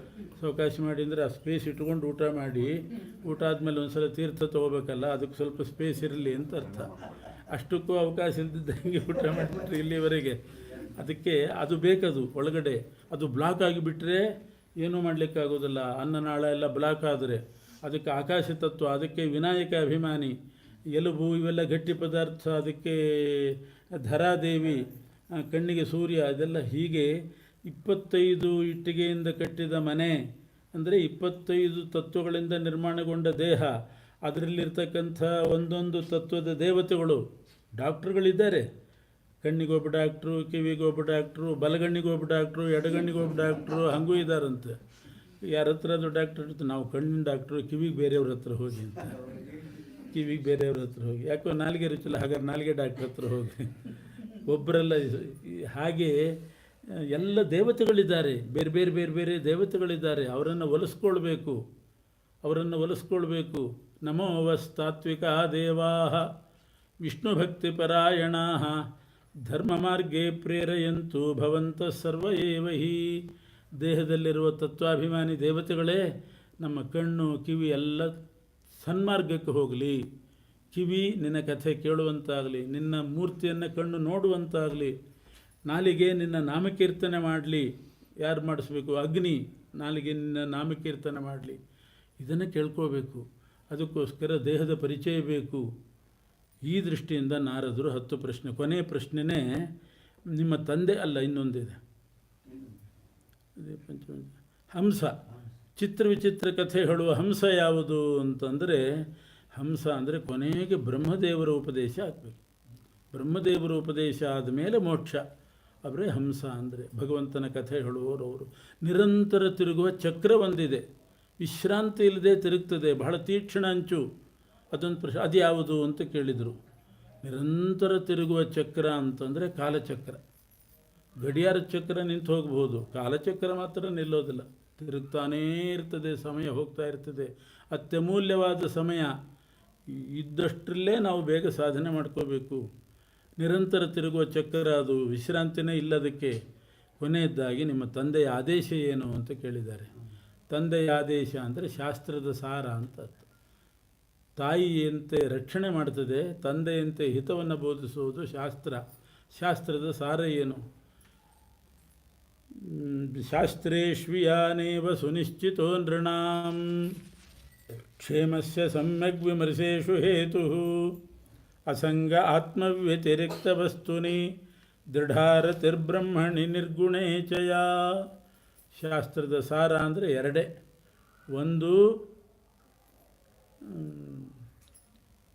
ನಮಗೆ ಕ್ಷೇಮ ಆಗಬೇಕು ಅಂದರೆ ಮೋಕ್ಷ, ಕ್ಷೇಮ ಶ್ರೇಯಸ್ಸಾಗಬೇಕು ಅಂತಂದರೆ ಪರಮಾತ್ಮನನ್ನು ಬಿಟ್ಟು ಇನ್ಯಾವ ಪ್ರಪಂಚದಲ್ಲಿಯೂ ಅತಿ ವ್ಯಾಮೋಹ ಮಾಡಬಾರ್ದು. ಭಗವಂತನ ಕಡೆ ಸಾಗಲಿಕ್ಕೆ ಇವರೆಲ್ಲ ನಮಗೆ ಅನುಕೂಲರಾಗಿದ್ದಾರೆ ಅಂತ ಒಂದು ಟೀಮ್ ವರ್ಕ್ ಇದು ಅಂತ ನಾವು ಭಾವನೆ ಇಟ್ಕೋಬೇಕಷ್ಟೇ ಹೊರತು ಬೇರೆ ನಮಗೋಸ್ಕರ ಇದ್ದಾರೆ ಅಂತಲ್ಲ. ನಾವು ಪರಮಾತ್ಮನ ಕಡೆ ಸಾಗಲಿಕ್ಕೆ ಹೆಂಡತಿ, ಮಕ್ಕಳು, ಬಂಧುಗಳು, ಎಲ್ಲರೂ, ಸ್ನೇಹಿತರು ಎಲ್ಲರೂ ಕೂಡ ಇದಕ್ಕೆ ಸಹಾಯಕರಾಗಿದ್ದಾರೆ ಅನ್ನುವ ಅಭಿಮಾನ ಮಾಡಬೇಕಷ್ಟೆ. ಇದು ಮುಖ್ಯವಾಗಿ ಇರಬೇಕಾದಂಥ ಒಂದು ಭಾವನೆ. ಇನ್ನೊಂದೇನು ಅಂತಂದರೆ ಪರಮಾತ್ಮನಲ್ಲಿ ದೃಢವಾದ ಆಸಕ್ತಿ. ಎಲ್ಲ ಆಸಕ್ತಿ ಭಗವಂತನಲ್ಲಿ ಕೇಂದ್ರೀಕೃತ ಆಗಬೇಕು. ಉಳಿದ ಪ್ರಪಂಚದಲ್ಲಿ ನಮ್ಮ ಸಾಧನೆಗೆ ಇವರು ಅನುಕೂಲ ಅಂತ ಎಷ್ಟು ಬೇಕೋ ಅಷ್ಟೇ ಅಟ್ಯಾಚ್ಮೆಂಟ್. ಕುದುರೆ ಇರ್ತದೆ, ನಮ್ಮ ಗುರಿ ಮುಟ್ಟಿಸ್ಲಿಕ್ಕೆ ಇದು ಬೇಕು ಅಂತ ಅಷ್ಟೇ ಅದರಲ್ಲಿ ನಾವು ಗೌರವ ಇಡಬೇಕೇ ಹೊರತು ಒಳಗೆ ಸೇರಿಸೋದಲ್ಲ. ಕುದುರೆಯನ್ನು ಹೊರಗೆ ಕಟ್ಟಿ ಹಾಕೋದು, ಒಳಗೆ ಸೇರಿಸೋದಲ್ಲ. ಆ ರೀತಿ ನಮ್ಮ ಅನುಕೂಲತೆಗೆ, ನಮ್ಮ ಸಾಧನೆಗೆ ಸಹಾಯಕರಾಗಿದ್ದಾರೆ ಅನ್ನೋ ಭಾವನೆ ಇರಬೇಕು. ಅಸಂಗ, ಆತ್ಮ ವ್ಯತಿರಿಕ್ತ, ಇನ್ನು ಬೇರೆ ಯಾರ ಸಂಘವೂ ಮಾಡಬಾರ್ದು. ಅಂದರೆ ಭಾಗವತರ ಸಂಘ ಬೇಕು. ಭಾಗವತರ ಸಂಘದಿಂದಲೇ ಮನುಷ್ಯ ಮೇಲೆ ಹೋಗ್ಲಿಕ್ಕೆ ಸಾಧ್ಯ, ಇಲ್ಲದಿದ್ದರೆ ಆಗೋದಿಲ್ಲ. ತಮಾಷೆಗೆ ಒಬ್ಬರು ಹೇಳ್ತಿದ್ರು, ಒಂದು ಒಗಟು, ಒಂದು ಇರುವೆ ಎಷ್ಟು ವೇಗದಲ್ಲಿ ನಡೆದಿತ್ತದು, 2 ಗಂಟೆಯಲ್ಲಿ ಬೆಂಗಳೂರಿನಿಂದ ಡೆಲ್ಲಿ ಮುಟ್ಟಿತಂತೆ. 2 ಗಂಟೆಯಲ್ಲಿ ಬೆಂಗಳೂರಿನಿಂದ ಡೆಲ್ಲಿಗೆ ಹೋಯ್ತಂತೆ ಇರುವೆ. ಹೇಗೆ ಸಾಧ್ಯ? ಅಷ್ಟೆ. ಅದಕ್ಕೇನು ಫ್ಲೈಟ್ ಟಿಕೆಟ್ ಕೊಡಲ್ಲ. ಯಾರೋ ಒಬ್ಬ ರಾಯರಮಠಕ್ಕೆ ಹೋಗಿದ್ದಂತೆ, ಅಲ್ಲಿ ಮಂತ್ರಾಕ್ಷತೆ ಕೊಟ್ಟಿದ್ದಾರೆ, ಕಲಸಕ್ಕರೆ ಕೊಟ್ಟಿದ್ದಾರೆ, ಅದ್ರಲ್ಲಿ ಸ್ವಲ್ಪ ಇರುವೆ ಇತ್ತಂತೆ, ಅದನ್ನು ಜೋಬಿಗೆ ಹಾಕ್ಕೊಂಡಿದ್ದಾನೆ. ಆ ಇರುವೆ ಡೆಲ್ಲಿಗೆ ಹೋಯ್ತು. ಎಷ್ಟು ಸುಲಭವಾಗಿ ಹೋಯ್ತು ನೋಡಿ ಡೆಲ್ಲಿಗೆ. ಯಾಕೆ? ಅವನ ಜೋಬಿಗೆ ಸೇರಿದ್ರಿಂದ ಆ ಇರುವೆ ಡೆಲ್ಲಿಗೆ ಹೋಯ್ತು. ಬೆಂಗಳೂರಿನಿಂದ ಡೆಲ್ಲಿಗೆ 2 ಗಂಟೆಯಲ್ಲಿ ಒಂದು ಇರುವೆ ಹೋಗ್ಲಿಕ್ಕೆ ಸಾಧ್ಯ. ಯಾವಾಗ? ಅವನ ಜೋಬಿ ಸೇರಿದಾಗ. ಹಾಗೆ ಸಜ್ಜನರ ಪಾದ ಹಿಡಿದುಬಿಟ್ರೆ ನಾವು ಅತಿ ಸುಲಭವಾಗಿ ಮೋಕ್ಷಕ್ಕೆ ಮುಟ್ಟಬಹುದು. ಅಸಂಗ ಅಂದರೆ ಪೂರ್ತಿ ಸಂಘ ಬಿಡೋದಲ್ಲ, ದುಷ್ಟರ ಸಂಘ ಬಿಡಬೇಕು, ಸಜ್ಜನರ ಸಂಘ ಹಿಡಿಬೇಕು. ಅವರ ಪಾದ ಹಿಡಿದ್ರೆ, ಈಗ ಆನೆ, ಗಜೇಂದ್ರ ಹೇಗೆ ಇದು ಮೊಸಳೆಗೂ ಮೋಕ್ಷ ಆಯಿತು, ಗಜೇಂದ್ರನಿಗೂ ಮೋಕ್ಷ ಆಯಿತು. ಅದು ಹೇಗೆ ಮೋಕ್ಷ ಆಯಿತು? ಮೊಸಳೆಗೆ ಹೇಗೆ ಮೋಕ್ಷ ಆಯಿತು? ಆ ಆನೆ ದೇವರನ್ನು ಕೂಗಿ ಕರೀತು, ಮೊಸಳೆ ಅದನ್ನು ಕೇಳಿತು. ದೇವರ ನಾಮ ಹೇಳಿದ್ದು ಆನೆ, ಕೇಳಿದ್ದು ಮೊಸಳೆ, ಇಬ್ಬರಿಗೂ ಮೋಕ್ಷ ಆಯಿತು. ಅಂದರೆ ಬಂದವರು ದೇವ್ರ ನಾಮ ಹೇಳಬೇಕು, ಬರದೇ ಇದ್ದವರು ಹೇಳಿದದ್ದನ್ನು ಕೇಳಬೇಕು. ಕೇಳಿದವರಿಗೂ ಮೋಕ್ಷ, ಹೇಳಿದವರಿಗೂ ಮೋಕ್ಷ. ಆನೆಗೂ ಮೋಕ್ಷ ಆಯಿತು, ಮೊಸಳೆಗೂ ಮೋಕ್ಷ ಆಯಿತು ಅಂತಿದ್ದಾರೆ 8ನೇ ಸ್ಕಂಧದಲ್ಲಿ. ಹೀಗೆ ಇವೆಲ್ಲ ಭಾಗವತ ಧರ್ಮಗಳನ್ನು ಹೇಳ್ತಾ ಬಂದಿದೆ. ನರಸಿಂಹಾವತಾರದಲ್ಲಿ ಆಸ್ತಿಕ್ಯ ಭಾವನೆ, ದೇವರಿದ್ದಾನೆ ಎನ್ನುವಂಥ ನಂಬಿಕೆ ಬೇಕು. ಆಸ್ತಿಕತೆ ಬಹಳ ಮುಖ್ಯ. ಉಪನಿಷತ್ತು ವೇದ ಹೇಳ್ತದೆ, ಅಸ್ತಿತ್ವೇವೋಪಲಬ್ಧಸ್ಯ ತತ್ವಭಾವ ಪ್ರಸೀದತಿ. ಭಗವಂತ ಇದ್ದಾನೆ ಅಂತ ತಿಳ್ಕೊಂಡ್ರೆ ಸಾಕು, ಅವನು ಪ್ರಸನ್ನನಾಗ್ತಾನೆ. ಪೂಜೆ, ವೈಭವ, ಅಲಂಕಾರ ಆಮೇಲೆ, ಅದರಿಂದ ಇನ್ನಷ್ಟು ಪ್ರೀತನಾಗ್ತಾನೆ. ದೇವರಿದ್ದಾನೆ ಅಂತ ಒಂದು ಆಸ್ತಿಕತೆ ಇದ್ದರೆ ಸಾಕು ನಮ್ಮಲ್ಲಿ, ಅಷ್ಟಕ್ಕೆ ನಾನು ಪ್ರೀತನಾಗಿ ಅವರನ್ನ ರಕ್ಷಣೆ ಮಾಡ್ತೇನೆ ಅಂತ ಹೇಳ್ತಾನೆ ಪರಮಾತ್ಮ. ಪ್ರಹ್ಲಾದ ಏನು ಮಾಡಲಿಕ್ಕೆ ಸಾಧ್ಯ? ಏನು ದೇವರ ಸೇವೆ ಮಾಡಿದ್ದಾನೆ ಪ್ರಹ್ಲಾದ? ದೇವರಿದ್ದಾನೆ ಅಂತ ಒಂದು ನಂಬಿಕೆ ಇಟ್ಟಿದ್ದ, ಅಷ್ಟೇ. ಹಿರಣ್ಯಕಶಿಪು ಬೇರೆ ಏನು ಮಾಡಲಿಕ್ಕೂ ಬಿಟ್ಟಿಲ್ಲ, ಇವನು ದೇವರ ಮೇಲೆ ನಂಬಿಕೆ ಇಟ್ಟಿದ್ದ. ಅದು ಆಸ್ತಿಕತೆ ಬೇಕು ಅಂತ ಅನ್ನೋದು. ಅಸ್ತಿತ್ವೇವೋಪಲಬ್ಧಸ್ಯ, ಅದೇ ಉಪನಿಷತ್ತಿನ ಒಂದು ಮಾತಿನ ಕಥೆ ಇದೆ. ಒಬ್ಬ ವಿಷ್ಣು ಭಕ್ತ, ಶಿವಭಕ್ತ, ವಿಷ್ಣು ದ್ವೇಷಿ. ವಿಷ್ಣುವನ್ನು ಕಂಡ್ರೆ ಆಗೋದಿಲ್ಲ ಅವನಿಗೆ. ಶಿವನ ಮೇಲೆ ಬಹಳ ಭಕ್ತಿ. ಎಲ್ಲೋ ಹೋಗ್ತಾ ಇದ್ದಾಗ ಕಾಡಿನಲ್ಲಿ ನಡ್ಕೊಂಡು ಹೋಗುವಾಗ ಒಂದು ಕಲ್ಲು ಬಿದ್ದಿತ್ತಂತೆ. ಇದೇನು ಕಲ್ಲು ಅಂತ ನೋಡಿದ. ಅಕಸ್ಮಾತ್ ಶಿವಪಾರ್ವತಿಯರ ಪ್ರತಿಮೆ ಇತ್ತು ಆ ಕಲ್ಲಿನಲ್ಲಿ. ಕಲ್ಲು ನೋಡುವಾಗಲೇ ಅಲ್ಲಿ ಕಾಣಿಸ್ತು, ಏನೋ ಪ್ರತಿಮೆ ಇದೆ ನೋಡೋಣ ಅಂತ ನೋಡ್ತಾನೆ. ಅರ್ಧನಾರಿ ನರೇಶ್ವರ, ಶಿವಪಾರ್ವತಿಯರದ್ದು. ನಾನು ಶಿವಭಕ್ತನಾದ್ದಕ್ಕೆ ಶಿವ ಒಲ್ದೇ ಬಿಟ್ಟ ನನಗೆ ಕಾಡಿನಲ್ಲಿ ಶಿವನ ಕಲ್ಲು ಸಿಕ್ತು, ಅಂಕಿತ ಸಿಗ್ತದಲ್ಲ ಹಾಗೆ ಶಿವಪಾರ್ವತಿಯರ ಪ್ರತಿಮೆ ಸಿಕ್ತು ಅಂತ ಸಂತೋಷದಿಂದ ಎತ್ತುಕೊಂಡು ಹಿಂತಿರುಗಿಸ್ತು ನೋಡ್ತಾನೆ. ಲಕ್ಷ್ಮೀನಾರಾಯಣ, ಇವನು ವಿಷ್ಣು ದ್ವೇಷಿ. ಈ ಕಡೆ ಲಕ್ಷ್ಮೀನಾರಾಯಣನ ಪ್ರತಿಮೆ, ಈ ಕಡೆ ಶಿವಪಾರ್ವತಿ, ಆ ಕಡೆ ಲಕ್ಷ್ಮೀನಾರಾಯಣ. ಕೆಲವು ಗಂಟೆ ಇರ್ತದೆ ನೋಡಿ, ಈ ಕಡೆ ಗರುಡ, ಆ ಕಡೆ ಮುಖ್ಯ ಪ್ರಾಣ. ಹಾಗೆ ಒಂದು ಕಡೆ ಲಕ್ಷ್ಮೀನಾರಾಯಣ, ಒಂದು ಕಡೆ ಶಿವಪಾರ್ವತಿ. ಬಿಸಾಡಿ ಬಿಡೋಣ ಅಂತ ಅನಿಸ್ತು ಅವನಿಗೆ. ವಿಷ್ಣುನ ಪ್ರತಿಮೆ ಇದೆಯಲ್ಲ. ಆದರೆ ಏನೇ ಆಗಲಿ, ನನ್ನ ಕಣ್ಣಿಗೆ ಬಿದ್ದದ್ದಂತೂ ಶಿವ ಪ್ರತಿಮೆ. ಅದನ್ನು ತೊಗೊಂಡು ಹೋಗಿ ಮನೆಯಲ್ಲಿ ಸ್ಥಾಪನೆ ಮಾಡೋದು ಅಂತ ತಂದ. ಪ್ರತಿಷ್ಠೆ ಮಾಡುವಾಗ ಕನ್ಫರ್ಮ್ ಮಾಡ್ಕೊಂಡಿದ್ದ, ಶಿವನ್ನೇ ಎದುರುಗಡೆ ಇಟ್ಕೊಂಡಿದ್ದೀನಿ ಅಂತಲೇ ಅಂದ್ಕೊಂಡು ಪ್ರತಿಷ್ಠೆ ಮಾಡಿದ. ಆದರೆ ಅವನಿಗೆ ಸಮಸ್ಯೆ ಶುರುವಾಯಿತು. ಕುಂಭಾಭಿಷೇಕ ಎಲ್ಲ ಮಾಡಬೇಕು. ಅಭಿಷೇಕ ಮಾಡಿದರೆ ಲಕ್ಷ್ಮೀನಾರಾಯಣನ ತಲೆ ಮೇಲೂ ಬೀಳ್ತದೆ. ಪಂಚಾಮೃತ ಮಾಡಿದರೆ ಈ ಕಡೆ ಶಿವನ ತಲೆ ಮೇಲೂ ಬೀಳ್ತದೆ, ಆ ಕಡೆ ಎಲ್ಲ ನಾರಾಯಣನ ತಲೆ ಮೇಲೂ ಬೀಳ್ತದೆ. ಊದಿನ ಕಡ್ಡಿ ಹಚ್ಚಿಟ್ರಂತೂ ಇಲ್ಲಿ ಕೆಂಡ ನೋಡ್ತಾ ಇರಬೇಕು, ವಾಸನೆ ಹೋಗೋದೆಲ್ಲ ಅವನಿಗೇನೆ. ಇವನಿಗೆ ಬರೀ ಬೆಂಕಿ ನೋಡೋದಷ್ಟೇ. ಪ್ರದಕ್ಷಿಣೆ ನಮಸ್ಕಾರ ಮಾಡಿದರೆ ಅವನನ್ನು ಸೇರಿಸೇ ಮಾಡಬೇಕು, ಯಾಕಿರೋದು ಒಂದೇ ಕಲ್ಲು. ಪೂಜೆ ಅಂದರೆ ಏನು? ಇದೆ. ಪೂಜೆ ಅಂದರೆ ಇದೇನೆ. ಊದಿನ ಕಡ್ಡಿ ಹಚ್ಚಬೇಕು, ಅಭಿಷೇಕ ಮಾಡಬೇಕು, ವಸ್ತ್ರ ಸುತ್ತಬೇಕು. ವಸ್ತ್ರ ಉಡಿಸಿದ್ರೆ ಆ ಕಡೆ ವಿಷ್ಣುಂದು ಸೇರಿಸೇ ಉಡಿಸ್ಬೇಕಾಗ್ತದೆ. ಇನ್ನೇನು ಪೂಜೆ ಮಾಡೋದು ಅಂತ ಸಮಸ್ಯೆ ಆಯ್ತು ಅವನಿಗೆ. ಏನು ಮಾಡಿದರೂ ಆ ಕಡೆ ಲಕ್ಷ್ಮೀನಾರಾಯಣರಿಗೆ ಸೇರ್ತದೆ. ಕೊನೆಗೆ ಇಷ್ಟು ಉಪಾಯ ಮಾಡಿದ. ಏನೇ ಆಗಲಿ ಅವನಿಗೆ ಊದಿನ ಕಡ್ಡಿ ವಾಸನೆ ಅಂತೂ ಬರಬಾರ್ದು ಅಂತ ಆ ನಾರಾಯಣನ ಪ್ರತಿಮೆ ಮೂಗಿರ್ತದಲ್ಲ, ಅದಕ್ಕೆ ಹತ್ತಿ ತುರುಕಿದ. ವೇದ ಮಂತ್ರ ಅವನಿಗೆ ಕೇಳಿಸಿರಬಾರ್ದು, ಸ್ತೋತ್ರ ಭಜನೆ ಕೇಳಿಸಬಾರ್ದು ಅಂತ ಕಿವಿಗೆ ಒಂದಿಷ್ಟು ಹತ್ತಿ ಇಟ್ಟ. ಆ ಕಡೆ ಅವನಿಗೇನು ನಾನು ಪ್ರದಕ್ಷಿಣೆ ಬಂದದ್ದು ಕಾಣಿಸಬಾರ್ದು ಅಂತ ಕಣ್ಣಿಗೂ ಕೂಡ ಒಂದಿಷ್ಟು ಹತ್ತಿ ಇಟ್ಟು ಟೇಪ್ ಅಂಟಿಸಿದ.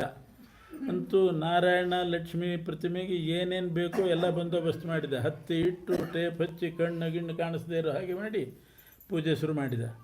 ಮಧ್ಯದಲ್ಲಿ ನೋಡ್ತಿದ್ದ ಆ ಕಡೆ ಏನಾದರೂ ಒದ್ದೆ ಆಗಿದೆಯಾ ಅಂತ. ಆಗಿಲ್ಲ ಅಂತ ಕನ್ಫರ್ಮ್ ಆಯಿತು. ಅಂತೂ ಇಂತೂ ಪೂಜೆ ಮುಗಿಸಿದ.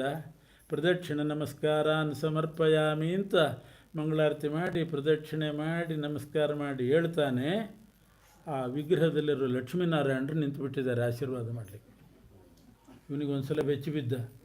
ನಾರಾಯಣ ಯಾಕೆ ಬಂದ ಆಶೀರ್ವಾದ ಮಾಡಲಿಕ್ಕೆ? ನಾನು ಪೂಜೆ ಮಾಡಿದ್ದು ಶಿವನಿಗ ನಾರಾಯಣನಿಗ? ಡೌಟ್ ಬಂತು. ಮತ್ತು ತಾನೇ ಏರಿಸಿದ ಹೂಗಳನ್ನೆಲ್ಲ ತೆಗೆದು ಬಟ್ಟೆ ಎಲ್ಲ ತೆಗೆದು ನೋಡಿದ. ಮಾಡಿದ್ದು ಶಿವನಿಗೆ, ಆದರೆ ಬಂದದ್ದು ನಾರಾಯಣ. ಕೇಳಿದಂತೆ ಧೈರ್ಯ ಮಾಡಿ, ನಾನು ಶಿವನಿಗೆ ಅಂತ ಪೂಜೆ ಮಾಡಿದೆ, ನೀನು ಪ್ರತ್ಯಕ್ಷನಾಗಿ ಬಂದಿದ್ದಿ, ನಿನಗೇನಾದರೂ ಊದಿನ ಕಡ್ಡೆ ವಾಸನೆ ಬಂತಾ? ಇಲ್ಲಪ್ಪ, ನೀನು ಹತ್ತಿ ತುರುಕಿಟ್ಟಿದ್ದಿ, ಮೂಗಿಗೆಲ್ಲ ಉಸಿರಾಡೋದೇ ಕಷ್ಟ ಆಗಿದೆ, ಇನ್ನು ವಾಸನೆ ಬರೋದೆಲ್ಲಿ ಬಂತು? ಕಣ್ಣಂತೂ ಕಾಣಿಸೇ ಇಲ್ಲ, ಟೇಪ್ ಹಚ್ಚಿಬಿಟ್ಟಿದ್ದೆ, ಕಣ್ಣಿಗೆಲ್ಲ ಗಾಂಧಾರಿ ಮಾಡಿದಂಗೆ ಮಾಡಿಬಿಟ್ಟಿದ್ದಿ, ಅದರಿಂದ ಕಣ್ಣು ಕಾಣಿಸಿಲ್ಲ, ಏನಿಲ್ಲ. ಮತ್ತು ಯಾಕೆ ಬಂದೆ ಅಂದರೆ ಆ ಕಡೆ ನಾನೊಬ್ಬ ಇದ್ದೀನಿ ಅಂತ ತಿಳ್ಕೊಂಡಿದ್ದೀಯಲ್ಲ ನೀನು, ಅದಕ್ಕೆ ಬಂದಿದ್ದೀನಿ ಅಂತ. ಇಲ್ದಿದ್ರೆ ಇಷ್ಟು ಬಂದೋಬಸ್ತ್ ಮಾಡ್ತಿದ್ದಿಲ್ಲ ನೀನು. ಇಷ್ಟೆಲ್ಲ ಮಾಡಬೇಕಾದ್ರೆ ಆ ಕಡೆ ನಾನಿದ್ದೀನಿ ಅಂತ ಒಂಚೂರು ಭಯ ಇದೆಯಲ್ವ ನಿನಗೆ, ಅದಕ್ಕೋಸ್ಕರ ಬಂದಿದ್ದೀನಿ ಅಷ್ಟೆ. ನಿನ್ನ ಅಲಂಕಾರ ಯಾವುದು ನಾನು ನೋಡಿಲ್ಲ, ಏನಿಲ್ಲ. ಆ ಕಡೆ ನಾನಿದ್ದೀನಿ ಅಂತ ಭಾವನೆ ಇದೆ, ಬಂದಿದ್ದೀನಿ. ಇನ್ನು ನನಗೇ ನೀನು ಪೂಜೆ ಮಾಡಿದರೆ ಅದು ಏನು ವರ ಕೊಡ್ತಿದ್ನೋ ಈಗ ಹೇಳಲ್ಲ, ಮಾಡಿ ನೋಡು ಅಂತಂದಷ್ಟೆ. ಹೀಗೆ ಸಪ್ತಮ ಸ್ಕಂದ ಹೇಳೋದು ಆಸ್ತಿಕತೆ ಬೇಕು ನಮಗೆ ಅಂತ ಅನ್ನೋದನ್ನು ತೋರಿಸ್ತಾ ಇದೆ. 8ನೇ ಸ್ಕಂದದಲ್ಲಿ ಗಜೇಂದ್ರ ಮೋಕ್ಷ, ಆಪದ್ ಬಾಂಧವ ಪರಮಾತ್ಮ. ನಮಗೆ ಆಪತ್ತು ಬಂದಾಗ ಅವನೇ ಬಂದು ಒದಗೋದು ಅನ್ನೋದನ್ನು 9ನೇ ಸ್ಕಂದ ಹೇಳ್ತಾ ಇದೆ. 10ನೇ ಸ್ಕಂದ ಶ್ರೀಕೃಷ್ಣನ ಚರಿತ್ರೆ. ಶ್ರೀಕೃಷ್ಣನ ಚರಿತ್ರೆ ಬಹಳ ಅದ್ಭುತವಾದ್ದು ಮತ್ತು ವಿಸ್ತಾರವಾದ್ದು. ಕೃಷ್ಣನ ಕಾರ್ಯ ಅಪಾರ ಮಾಡಿದ್ದಾನೆ. ಜಾತಃ ಕಂಸವಧಾರ್ಥಾಯ ಭೂಭಾರ ಹರಣಾಯ ಚ ಅಂತ ಕಂಸನ ವಧೆ ಮಾಡಿದ. ಕಂಸನ ಭೃತ್ಯರಾಗಿರ್ತಕ್ಕಂಥ ಭೂಭಾರ ಹರಣ ಮಾಡಿದ. ಪಾಂಡವರು ಅಂದರೆ ತನ್ನ ಸೋದರತ್ತೆ ಮಕ್ಕಳು ಅಂತಲ್ಲ. ಪಾಂಡವರು ಅಂತಂದರೆ ಅವರೆಲ್ಲ ಯುಧಿಷ್ಠಿರ ಅಂದರೆ ಧರ್ಮದ ಪ್ರತೀಕ. ಅರ್ಜುನ ಅಂತಂದರೆ ಗೀತಾ ಶ್ರವಣ ಮಾಡಿದವನು, ಶ್ರವಣದ ಪ್ರತೀಕ. ಆಮೇಲೆ ಅರ್ಜುನ ಅಂತಂದರೆ ಶ್ರವಣದ ಪ್ರತೀಕ. ನಕುಲ ಸಹದೇವ. ಭೀಮ ಅಂತಂದರೆ ಭಕ್ತಿ ಜ್ಞಾನ ವೈರಾಗ್ಯ ಗುಣದ ಪ್ರತೀಕ. ನಕುಲ ಸಹದೇವ ಅಂತಂದರೆ ಶೀಲ ಮತ್ತು ವಿನಯ, ಹಾಗರ್ಥ ಅಂತ. ಭೀಮ ಅಂದರೆ ಭಕ್ತಿ ಜ್ಞಾನಾದಿಗಳು, ಯುಧಿಷ್ಠಿರ ಅಂದರೆ ಧರ್ಮ, ಅರ್ಜುನ ಅಂದರೆ ಶ್ರವಣ, ನಕುಲ ಸಹದೇವ ಅಂದರೆ ಶೀಲ ವಿನಯ, ದ್ರೌಪದಿ ಅಂದರೆ ವೇದ ಮಾತೆ ದ್ರೌಪದಿ. ಹೀಗೆ ಅದಕ್ಕೆ ತನ್ನ ಬೆಂಬಲ ಇರಬೇಕು ಅನ್ನೋ ದೃಷ್ಟಿಯಿಂದ ಪಾಂಡವಾನಾಂ ಹಿತಾರ್ಥಾಯ. ಅವರು ಪಾಂಡುರಾಜನ ಮಕ್ಕಳು ಅಂತಲ್ಲ, ಎಲ್ಲ ಧರ್ಮದ ಪ್ರತಿನಿಧಿ, ಶೀಲದ ಪ್ರತಿನಿಧಿ, ಒಳ್ಳೆಯ ಸಚ್ಚಾರಿತ್ರ್ಯದ ಪ್ರತಿನಿಧಿಗಳಾಗಿದ್ದಾರೆ ಅನ್ನೋ ದೃಷ್ಟಿಯಿಂದ ಅವರಿಗೆ ಬೆಂಬಲ ತೋರಿಸಿದ ಶ್ರೀಕೃಷ್ಣ. ಗೋವುಗಳನ್ನೆಲ್ಲ ಸಂರಕ್ಷಣೆ ಮಾಡಿದ, ರುಕ್ಮಿಣಿ ಕಲ್ಯಾಣ ಮಾಡಿಕೊಂಡ, ನರಕಾಸುರನ ವಧೆ ಮಾಡಿ 16,100 ಮಂದಿಯನ್ನು ಮದುವೆ ಮಾಡಿಕೊಂಡ. 16,100 ಜನ. ಅವನೇನು ಸ್ತ್ರೀಲೋಲನಾಗಿ ಮಾಡಿಕೊಂಡದ್ದಲ್ಲ. ಅವರೆಲ್ಲ ನರಕಾಸುರನ ಬಂಧನದಲ್ಲಿದ್ದರು. ನರಕಾಸುರನ ಕೊಂದ ಕೃಷ್ಣ. ಅವರು ಬಂಧನದಿಂದ ಬಿಡುಗಡೆ ಆಯಿತು. ಅವರ ಗತಿಯೇನು ಮುಂದೆ? ಸ್ವಲ್ಪ ಸಮಯ ನರಕಾಸುರನ ಬಂಧನದಲ್ಲಿದ್ದವರು. 1-2 ತಿಂಗಳು ಸೀತಾದೇವಿ ಲಂಕೆಯಲ್ಲಿದ್ದಲ್ಲ, ಎಷ್ಟು ಅಪವಾದ ಹಾಕಿದರು ಸೀತೆಯ ಮೇಲೆ, ಏನೇನು. ಕೊನೆಗೆ ರಾಮದೇವರು ಸೀತೆಯನ್ನು ಕಾಡಿಗೆ ಕಳಿಸ್ಬೇಕಾಯಿತು. ಅಂತಹ ಅಷ್ಟು ಮಾತಾಡಿಕೊಂಡ್ರು ಜನ. ಸೀತೆ 2 ತಿಂಗಳು ಲಂಕೆಯಲ್ಲಿದ್ದಲು, ಏನಾಗಿತ್ತೋ ಏನೋ, ರಾಮ ಅವಳನ್ನು ಸ್ವೀಕಾರ ಮಾಡಿಬಿಟ್ಟ ಅಂತ ಹೀಗೆಲ್ಲ ಮಾತಾಡಿಕೊಂಡ್ರು. ಸೀತಾಪರಿತ್ಯಾಗ ಆಗೋಯ್ತು. ಹಾಗೆ 16 ಇವರಿನ್ನೂ ಸಣ್ಣ ಹುಡುಗಿಯರು, 16 ವಯಸ್ಸಿನವರು. ಆ ನರಕಾಸುರ 16,000 ಮಂದಿಯನ್ನು ಬಂಧನದಲ್ಲಿಟ್ಟಿದ್ದಾನೆ. ಈಗ ಅವರು ಅಲ್ಲಿಂದ ಹೊರಗೆ ಬಂದರೆ ಏನೇನು ಜನ ಅನುಮಾನ ಪಡಲಿಕ್ಕಿಲ್ಲ. ಇದೊಂದು ಹೆಣ್ಣು ಮಕ್ಕಳಿಗೆ ಬಹಳ ಕಷ್ಟ, ಬಹಳ ಸೂಕ್ಷ್ಮವಾಗಿ ಬದುಕಬೇಕಾಗ್ತದೆ. 4 ಜನ 4 ದೃಷ್ಟಿ ಹಾಕ್ತಾರೆ. ನಮಗೆರಡೇ ಕಣ್ಣು, ನಮ್ಮ ಮೇಲೆ 1000 ಕಣ್ಣು. ನಮಗೆರಡೇ, ನಮ್ಮ ಮೇಲೆ ಎಷ್ಟು ಕಣ್ಣು ಇರ್ತದೆ ನೋಡಿ. ಆದ್ದರಿಂದ ಬಹಳ ಎಚ್ಚರಿಕೆಯಲ್ಲಿರಬೇಕಾಗ್ತದೆ. ಕೃಷ್ಣ ಏನೋ ಅಷ್ಟು ಜನರನ್ನು ಬಿಡಿಸಿದ, ಆದರೆ ಯಾರು ಮದುವೆ ಮಾಡಿಕೊಳ್ಳೋದು? ಅವರೇ ಕೇಳ್ತಾರೆ, ಕೃಷ್ಣ ನಮ್ಮನ್ನು ಅಲ್ಲೇ ಬಿಟ್ಟು ಬಿಡಬೇಕಾಗಿತ್ತು, ನಾವೀಗ ಹೊರಗೆ ಬಂದಿದ್ದೀವಿ, ನಮ್ಮ ಪರಿಸ್ಥಿತಿ ಏನು, ಎಷ್ಟು ಗಂಭೀರ ಇದೆ ನಮ್ಮ ಜೀವನ ಅಂತಂದರು. ಹೌದು ಅಂತಂದ ಕೃಷ್ಣ. ಹೌದು, ಎಲ್ಲರೂ ಅನುಮಾನ ಪಡ್ತಾರೆ. ನಾನು ರಾಮಾವತಾರದಲ್ಲಿದ್ದಾಗಲೇ ಅನುಮಾನ ಪಡ್ತಾರೆ, ನಿಮ್ಮ ಜೀವನ ಕಷ್ಟ ಹೌದು, ಆದರೆ ಯಾರೂ ಮದುವೆ ಮಾಡ್ಕೊಳ್ಳಿಕ್ಕೆ ಮುಂದೆ ಬರೋದಿಲ್ಲ. ನೀವೇನು ಯೋಚನೆ ಮಾಡಬೇಡಿ, ನಿಮ್ಮೆಲ್ಲರನ್ನೂ ನಾನೇ ಮದುವೆ ಮಾಡ್ಕೋತೀನಿ ಅಂತಂದು. ಇಲ್ದಿದ್ರೆ ನೀವು ಹಾಗೇ ಉಳಿಬೇಕಾಗ್ತದೆ. ನೀವು ಮದುವೆ ಇಲ್ಲದೆ ಉಳಿಬಾರ್ದು, ನಾನು ಮದುವೆ ಮಾಡ್ಕೋತೀನಿ. ಅಲ್ಲ, ನೀನು ಮದುವೆ ಮಾಡಿಕೊಂಡ್ರೆ ನಿನಗೆ ಅನ್ಲಿಕ್ಕಿಲ್ವೇ ಜನ? ಇಂಥವ್ರನ್ನ ಮದುವೆ ಮಾಡಿಕೊಂಡ್ರು ಅಂತ ನಿನಗಂತಾರಲ್ಲ. ಅಂದರೆ ಈಗೇನು ಬಿಟ್ಟಿದ್ದಾರೆ ಅಂತಂದ ಕೃಷ್ಣ. ಈಗೇನಾದರೂ ಬಿಟ್ಟಿದ್ರೆ ಸರಿ, ಈಗಾಗಲೇ ಬೇಕಾದಷ್ಟು ಗೋಪಿ ಜನ ಜಾರ ಚೋರ ಎಲ್ಲ ಅಂದಿದ್ದಾರೆ ಈಗಾಗಲೇ. ಇದು ಅಂತಾರೆ, ನನಗೆ ಅನಿಸ್ಕೊಂಡು ಅಭ್ಯಾಸ ಆಗಿದೆ. ಯಾವತ್ತೂ ಯಾರು ಅಂದೇ ಇದ್ರೆ ನಿದ್ದೆನೇ ಬರಲ್ಲ ಅಂತಾನೆ ಕೃಷ್ಣ. ಅಷ್ಟು ಹೆಸರಿಟ್ಟಿದ್ದಾರೆ ಅವನಿಗೆ. ದಿನ ಬೈಸ್ಕೊಳ್ತಾ ಇರೋರಿಗೆ ಯಾವತ್ತು ಯಾರು ಬೈದೇ ಇದ್ದರೆ ನಿದ್ದೆನೇ ಬರಲ್ಲ. ಮೇಷ್ಟ್ರು ದಿನ ಬೈತಿರ್ತಾರಲ್ಲ, ಆ ಹುಡುಗನಿಗೆ ಅವತ್ತು ಯಾರಾದರೂ ಒಬ್ಬರು ಬೈಬೇಕು, ಕೊನೆಗೆ ಮನೇಲಿ ಅಪ್ಪನಾದರೂ ಬೈಬೇಕು. ಇಲ್ಲದಿದ್ದರೆ ಒಂದು ಥರ ಆಗಿಬಿಡ್ತದೆ, ಯಾರೂ ಬೈಲಿಲ್ಲ ಅಂತ.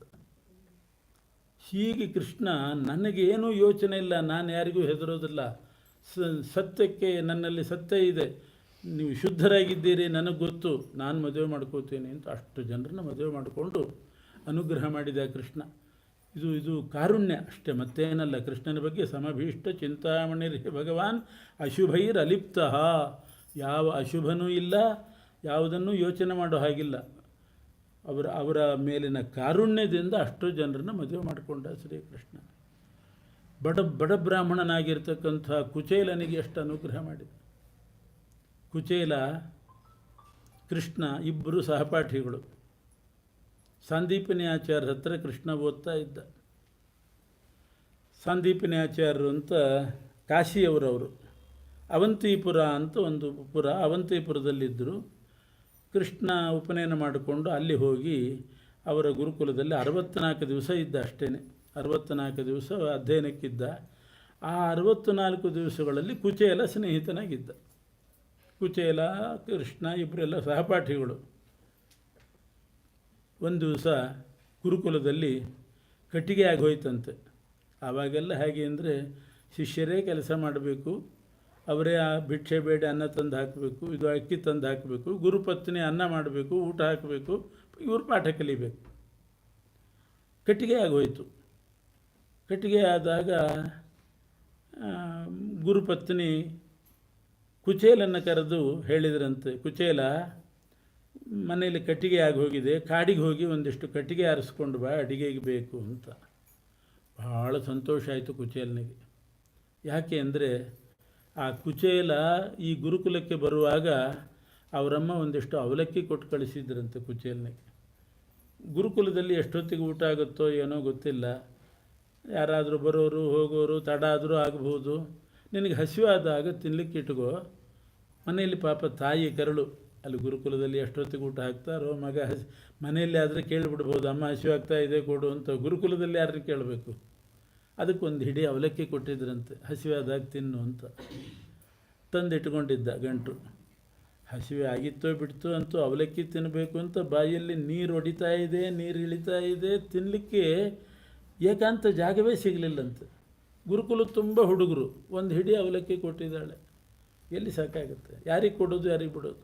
ಏಕಸ್ವಾದನ ಭಂಜೀತ, ಒಬ್ಬರೇ ತಿನ್ನಬಾರ್ದು, ಜೊತೆಗೆ ಒಬ್ಬರಿಗೆ ಕೊಟ್ಟು ತಿನ್ನಬೇಕು. ಹುಡುಗರೆಲ್ಲ ಇದ್ದಾರೆ ಸ್ನೇಹಿತರು, ಒಬ್ಬನೇ ತಿನ್ನಲಿಕ್ಕಾಗತ್ತಾ? ಏನು ಮಾಡೋದು? ಏಕಾಂತವೇ ಸಿಗಲಿಲ್ಲ ಅವಲಕ್ಕಿ ತಿನ್ನಲಿಕ್ಕೆ. ಏಕಾಂತ ಸಿಕ್ಕಲ್ಲಿ ತಿನ್ನೋ ಹಾಗಿಲ್ಲ, ಅಂಥ ಜಾಗ ಅದು. ಏಕಾಂತ ಇಲ್ಲ. ಹಾಗೆಯೇ ಅವಲಕ್ಕಿ ಇಟ್ಕೊಂಡು ಕೂತಿದ್ದಂತೆ ಪೆಟ್ಟಿಗೆಯಲ್ಲಿ. ಯಾವಾಗ ಗುರುಪತ್ನಿ ಹೇಳಿದರು ಕುಚೇಲನಿಗೆ, ಕಟ್ಟಿಗೆ ಆರಿಸ್ಕೊಂಡು ಬಾ ಅಂತ ಹೇಳಿದ್ರಲ್ಲ, ಭಾರಿ ಸಂತೋಷ ಆಯಿತು. ಅವಲಕ್ಕಿ ಗಂಟು ತೊಗೊಂಡು ಹೋಗಿ ಕಾಡಿಗೆ ಹೋಗಿ ಕಟ್ಟಿಗೆ ಆರಿಸುವಾಗ ಅಲ್ಲೇ ವನಭೋಜನದ ಥರ ಒಂದಿಷ್ಟು ಅವಲಕ್ಕಿ ತಿಂದು ಕಟ್ಟಿಗೆ ತಂದುಬಿಟ್ರಾಯಿತು ಅಂತ ಯೋಚನೆ ಮಾಡಿ ಅವಲಕ್ಕಿ ಗಂಟು ಶಾಲಿನ ಒಳಗಡೆ ಬಚ್ಚಿಟ್ಟುಕೊಂಡು ಹೊರಟಿನಂತೆ, ಯಾರಿಗೂ ಕಾಣಿಸ್ಬಾರ್ದು ಅಂತ. ಗುರುಪತ್ನಿ ಸುಮ್ಮನಿರ್ದೇನೆ, ಕುಚೇಲ ಕಾಡಿಗೆ ಹೋಗಿ ಬರ್ತಾ ಇದ್ದಿ, ಒಬ್ಬನೇ ಹೋಗಬೇಡ, ಯಾರನ್ನಾದ್ರೂ ಜೊತೆ ಮಾಡ್ತೇನೆ ಅಂತ ಕೃಷ್ಣನ ಜೊತೆ ಮಾಡಿಬಿಟ್ರಂತೆ. ಒಬ್ಬನೇ ಹೋಗಬಾರ್ದು, ಒಬ್ಬ ಜೊತೆಗೆ ಇರಬೇಕು, ಕೃಷ್ಣನ ಜೊತೆ ಮಾಡ್ತೇನೆ ಅಂತ. ಅಲ್ಲೇ ಬೈಕೊಂಡ, ಅಯ್ಯೋ ರಾಮ, ಅವನಿಗೆ ಕೊಡಬೇಕಾಗತ್ತಲ್ಲ, ಅವನು ಬಂದರೆ ಅವಲಕ್ಕಿ ಒಬ್ಬನೇ ತಿನ್ಬಹುದಾಗಿತ್ತು, ಅವನಿಗೊಂದಿಷ್ಟು ಕೊಡಬೇಕಲ್ಲ. ಕೃಷ್ಣನು ಕೂಡ ಅವಶ್ಯವಾಗಿ ಹೋಗಿ ಬರ್ತೀನಿ ಅಂತ ಬಂದುಬಿಟ್ಟ.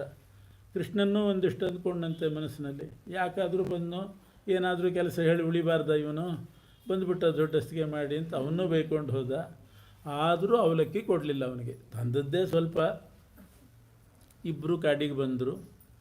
ಕುಚೆ ಎಲ್ಲ ಹೇಳಿದಂತೆ, ಕೃಷ್ಣ ಅಲ್ಲಿ ಒಳ್ಳೆ ಕಟ್ಟಿಗೆ ಬಿದ್ದಿದೆ, ಒಂದಿಷ್ಟು ಆರಿಸ್ತಾ ಇರು, ಈಗ ಸ್ವಲ್ಪ ಒಂದು ಜಲಬಾಧೆ ಮುಗಿಸ್ಕೊಂಡು ಬರ್ತೇನೆ, ಕೈಕಾಲು ತೊಳ್ಕೊಂಡು ಬರ್ತೇನೆ, ಅಲ್ಲಿವರೆಗೆ ಆರಿಸ್ತಾ ಇರು, ಆಮೇಲೆ ತೊಗೊಂಡು ಹೋಗೋಣ ಅಂತ ಕೃಷ್ಣನ ಮುಂದೆ ಕಳಿಸಿ, ಕಟ್ಟಿಗೆ ಆರಿಸು ಅಂತ ಅವನನ್ನು ಕಳಿಸಿ ಒಂದು ಮರದ ಮರೆಯಲ್ಲಿ ನಿಂತುಕೊಂಡು, ದೊಡ್ಡ ಮರದ ಮರೆಯಲ್ಲಿ ನಿಂತುಕೊಂಡು ಅವಲಕ್ಕಿ ತಿಂದುಬಿಟ್ನಂತೆ. ಕೃಷ್ಣ ಪೆದ್ದನಂಗೆ ಆಯಿತು ಅಂತ ಹೋಗಿ ಅಲ್ಲಿ ಕಟ್ಟಿಗೆ ಆರಿಸ್ತಾ ಇದ್ದಾನೆ, ಇವನು ಅವಲಕ್ಕಿ ತಿಂತಿದ್ದಾನೆ. ಗೊತ್ತಿಲ್ಲದಿದ್ದ ಹಾಗೆ ನಟನೆ ಮಾಡಿದೆ ಕೃಷ್ಣ, ಆದರೆ ಅಲ್ಲಿ ಗೊತ್ತಾಯ್ತು ಅವನಿಗೆ, ಓ ನನ್ನ ಮುಂಚೆ ಕಳಿಸಿ ತಾನು ಅವಲಕ್ಕಿ ತಿಂತಾ ಇದ್ದ. ಅವನು ವಿಶ್ವತಶ್ಚಕ್ಷುರುತ ವಿಶ್ವತೋ ಮುಖೋ ವಿಶ್ವತೋ ಬಾಹುರುತ ವಿಶ್ವತಸ್ಪಾದ, ಎಲ್ಲ ಕಡೆ ಕಣ್ಣಿದೆ ಅವನಿಗೆ, ಎಲ್ಲ ಕಡೆ ಮುಖ, ಎಲ್ಲ ಕಡೆ ಕಣ್ಣು, ಅಲ್ಲೇ ನೋಡಿಬಿಟ್ಟ. ನನ್ನ ಕಟ್ಟಿಗೆ ಆರಿಸ್ಲಿಕ್ಕೆ ಕಳಿಸಿ ಮರದ ಮರೆಯಲ್ಲಿ ನಿಂತ್ಕೊಂಡು ಅವಲಕ್ಕಿ ತಿಂತಾ ಇದ್ದೆ, ನನಗೊಂಚೂರು ಕೊಟ್ಟಿಲ್ಲ ನೀನು, ಮುಂದೆ ಕಳಿಸಿ ಈ ಕೆಲಸ ಮಾಡ್ತಿದ್ದೀಯಾ ಅಂತ ಅಂದ್ಕೊಂಡು ಅಲ್ಲೇ ಪ್ರತಿಜ್ಞೆ ಮಾಡಿದ್ನಂತೆ, ನಿನ್ನ ಕೈಲಿ ಅವಲಕ್ಕಿ ವಸೂಲು ಮಾಡಿದೆ ಬಿಡಲ್ಲ ನಾನು ಅಂತ. ಆಮೇಲೆ ಅವಲಕ್ಕಿ ತಿಂದ ಕುಚೇಲ ಬಂದ, ಕಟ್ಟಿಗೆ ಆರಿಸಿದ್ದಾಗಿತ್ತು, ಹೋಗೋಣ ನಡಿ ಅಂತ ಹೇಳಿ ವಾಪಸ್ ಬಂದರು. ಇದು ಗುರುಕುಲದಲ್ಲಿದ್ದಾಗ ನಡೆದ ಘಟನೆ. 64 ದಿವಸ ಆಯಿತು, ಗುರುಕುಲವಾಸ ಮುಗೀತು.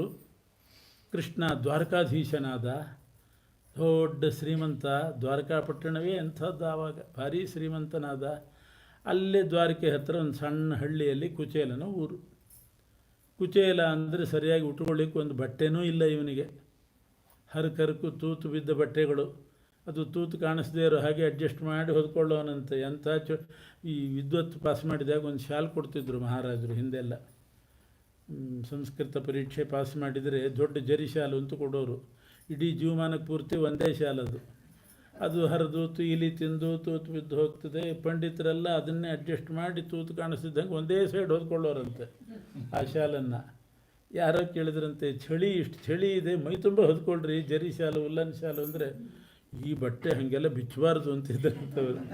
ಅಯಂ ಪಟ ಸಮೃತ ಏವ ಶೋಭತೆ ಅಯಂ ಪಟ ಪ್ರಾವರಿತು ನ ಶಕ್ಯತೆ. ಇದನ್ನು ಹಾಗೆಲ್ಲ ಬಿಚ್ಚಬಾರ್ದು, ಇಷ್ಟೇ ಮಡಿಚೇ ಹೊದ್ಕೋಬೇಕು. ಯಾಕೆಂದರೆ ಬಿಚ್ಚಿಬಿಟ್ರೆ ಇದರ ರಹಸ್ಯ ಎಲ್ಲ ಗೊತ್ತಾಗ್ತದೆ. ಅಯಂ ಪಟ ಛಿದ್ರಶತೈರಲಂಕೃತ, 100 ಛಿದ್ರಗಳು, ಸಹಸ್ರಾಕ್ಷ ಸಹಸ್ರಪಾತ್ ಅಂತ 1000 ಕಣ್ಣು ನನ್ನ ಬಟ್ಟೆಗೆ.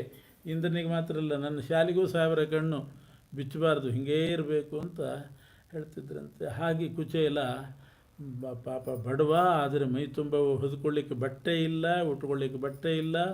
30ನೇ ವಯಸ್ಸಿನಲ್ಲಿ ಕೋಲು ಹಿಡ್ಕೊಂಡು ನಡೆಯೋ ಪ್ರಸಂಗ ಅಂತೆ, ಅಷ್ಟು ಬಡತನ. ಯಾಕೆಂದರೆ ಹಿಂದಿನ ಜನ್ಮದಲ್ಲಿ ಇವನಿಗೆ, ಇದು ಕುಚೇಲನಿಗೆ, ಕೃಷ್ಣನಿಗೆ ಗುರುಕುಲವಾಸ ಮಾಡುವಾಗ ಅವಲಕ್ಕಿ ಕೊಟ್ಟಿದ್ದಿಲ್ಲಲ್ಲ, ಅದರ ಪರಿಣಾಮ. ಕೃಷ್ಣನಿಗೆ ಒಂದು ಹಿಡಿ ಅವಲಕ್ಕಿ ಕೊಡಲಿಲ್ಲ, ಸ್ವಲ್ಪ ಕೊಟ್ಟಿದ್ರೆ ಆಗ್ತಿತ್ತು, ಕೊಡದೇ ಇದ್ದದ್ರಿಂದ ಅಷ್ಟು ಬಡತನ ಬಂತು. ಮನೆ ತುಂಬ ಮಕ್ಕಳು, ಬಡತನಕ್ಕೆ ಮಕ್ಕಳು ಜಾಸ್ತಿ ಅಂತ ಗಾದೆ ಬೇರೆ. ಶ್ರೀಮಂತರಿಗೆ ಬಡತನಕ್ಕೆ ಮಕ್ಕಳು ಜಾಸ್ತಿ, ಅವು ಅಳ್ತಾ ಇದ್ದಾವೆ, ತಿನ್ಲಿಕ್ಕೆ ಕೊಡಲಿಕ್ಕೆ ಏನಿಲ್ಲ. ಕೊನೆಗೆ ಕುಚೇಲನ ಬಡತನಕ್ಕೆ ಹೆಂಡತಿ ತತ್ತರಿಸಿ ಹೋದ್ಲು. ಒಂದು ದಿವಸ ಕುಚೇಲನ ಹೆಂಡತಿ ಹೇಳಿಲ್ಲಂತೆ, ಏನ್ರಿ ನಮ್ಮ ಸ್ನೇಹಿತ ಕೃಷ್ಣ ಕ್ಲಾಸ್ಮೇಟು ಅಂತ ಅಂತಿದ್ರಲ್ಲ, ಇಲ್ಲೇ ದ್ವಾರಕಾಧೀಶನಾಗಿದ್ದಾನೆ, ಹೋಗಿ ಒಂದಿಷ್ಟು ಸಾಲ ಇಸ್ಕೊಂಡು ಬರಬಾರ್ದೆ, ಮಕ್ಕಳಿಗಾದರೂ ಊಟಕ್ಕೆ ಹಾಕೋಣ ಅಂತ. ಹೌದು ಹೋಗ್ಬೋದು, ಆದರೆ ಬರಿಗೈಯಲ್ಲಿ ಹೇಗೆ ಹೋಗೋದು? ಸ್ನೇಹಿತರ ಮನೆಗೆ ಬರಿ ಕೈಯಲ್ಲಿ ಹೋಗಬಾರ್ದು, ಏನಾದರೂ ಒಂದು ತೊಗೊಂಡು ಹೋಗಬೇಕು, ಮಕ್ಕಳು ಮರಿ ಇರ್ತಾವೆ ತೊಗೊಂಡು ಹೋಗಬೇಕು, ಬರಿಗೈಯಲ್ಲಿ ಹೋಗಬಾರ್ದು ಅಂತ ಪದ್ಧತಿ ಇದೆ. ಮನೇಲಿ ಏನಾದರೂ ಇದ್ದರೂ ಕೊಡು ಅಂತ. ಮನೇಲಿ ಏನಾದರೂ ಇದ್ದರೆ ಅದನ್ನೇ ಮಕ್ಕಳಿಗೆ ತಿನ್ನಿಸ್ತಿದ್ದೆ, ನಿಮ್ಮನ್ನೇ ಕೆಲ್ ಕಳಿಸ್ತಿದ್ದೆ ಅಂತ ಅವಳು. ಮನೇಲಿ ಏನೇನೂ ಇಲ್ಲ ಕೊಡಲಿಕ್ಕೆ, ಎಲ್ಲ ಡಬ್ಬಿ ಖಾಲಿ, ಏನೇನೂ ಇಲ್ಲ, ನೀವು ಹೋಗಿ ಏನಾದರೂ ತೊಗೊಂಡು ಬನ್ನಿ. ಅಯ್ಯೋ ಬರಿಗೈಯಲ್ಲಿ ಹೋಗಬಾರ್ದು, ಹಾಗಾದ್ರೆ ನೀನೇ 4 ಮನೆಗೆ ಹೋಗಿ ಏನಾದರೂ ಇಸ್ಕೊಂಡು ಬಾ ಅಂತ ಕುಚೇಲ ತನ್ನ ಹೆಂಡತಿ ಕಳಿಸಿದ್ದಂತೆ. 4 ಮನೆಗೆ ಅವಳು ಭಿಕ್ಷೆಗೆ ಹೋದ್ಲಂತೆ.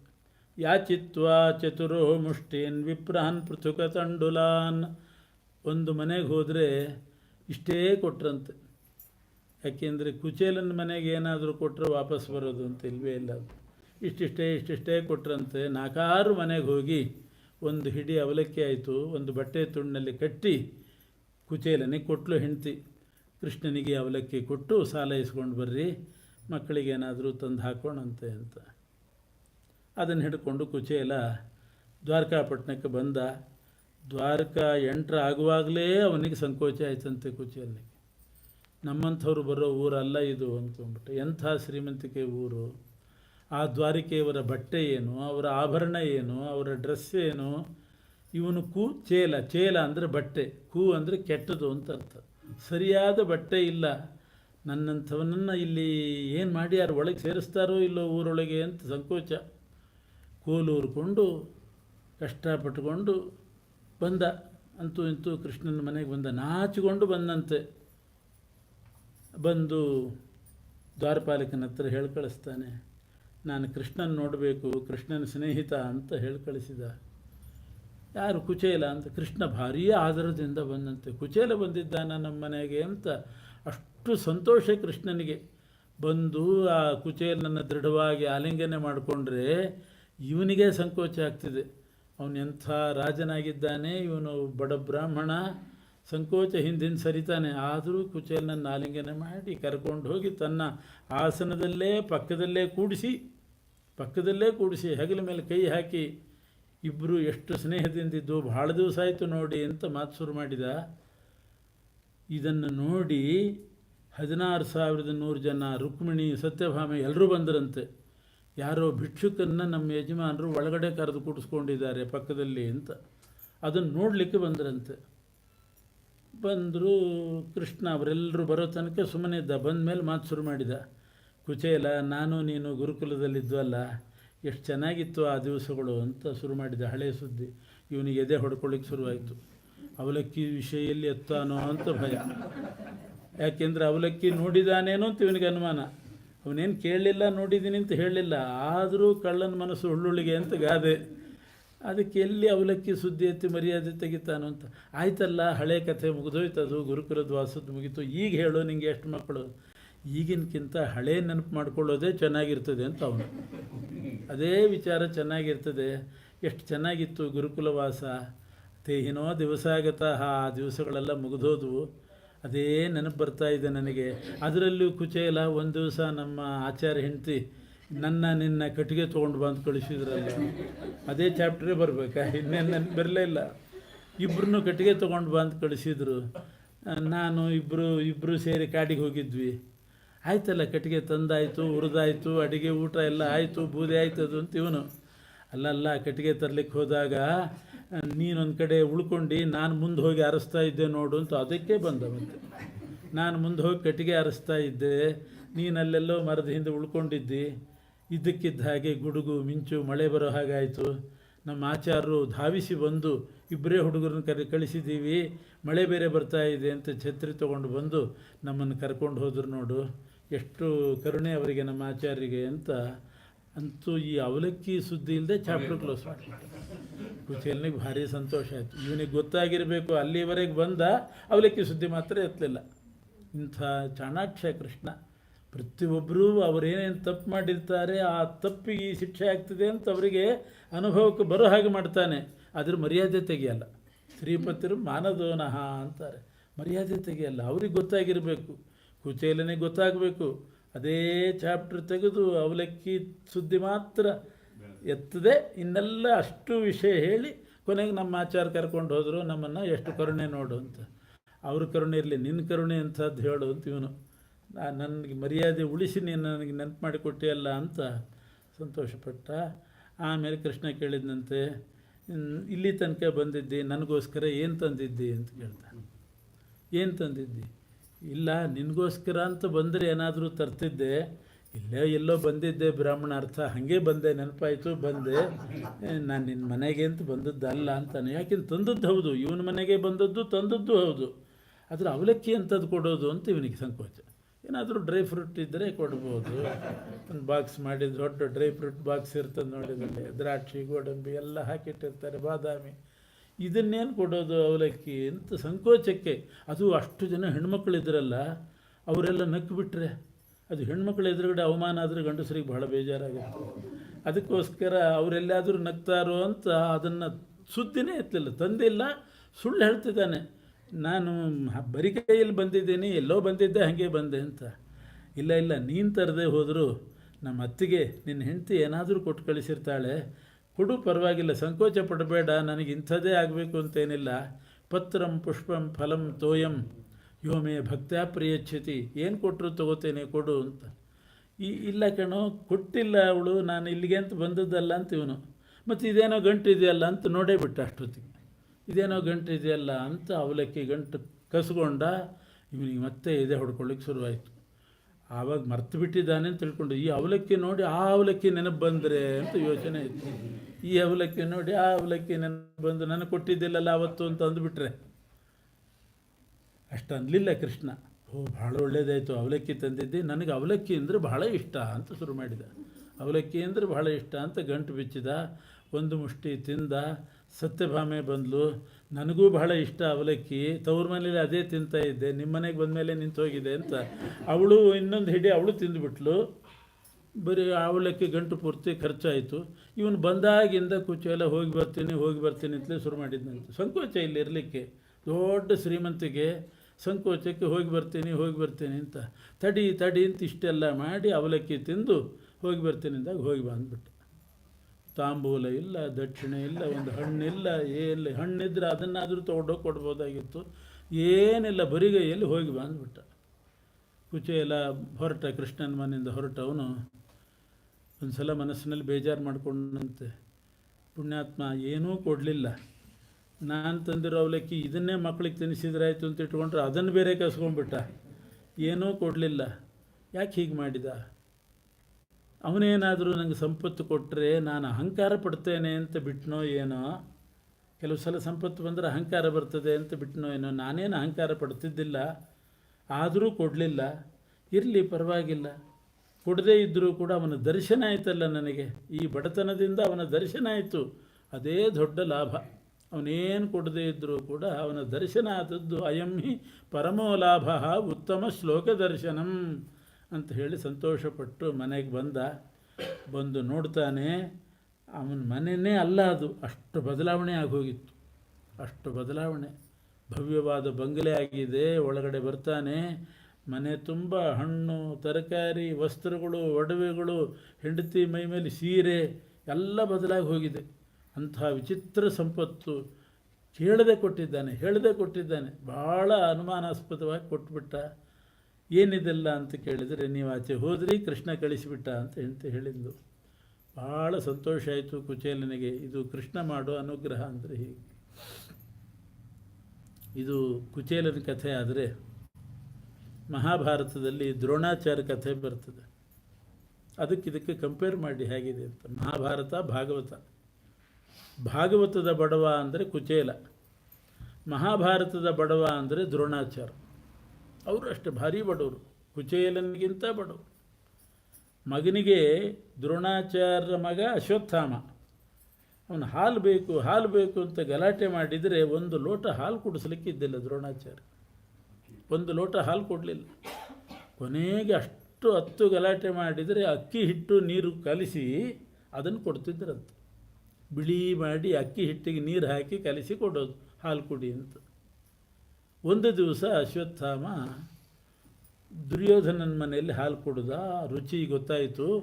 ಮನೆಗೆ ಬಂದು ಗಲಾಟೆ, ನೀವು ಇದುವರೆಗೆ ಕೊಟ್ಟದ್ದು ಹಾಲಲ್ಲ, ಮೋಸ ಮಾಡಿದ್ದೀರಿ, ನನಗೆ ಹಾಲೇ ಬೇಕಿವತ್ತು ಅಂತ ಹಠ ಹಿಡ್ದ. ಎಲ್ಲಿಂದ ತರಬೇಕು ಹಾಲು?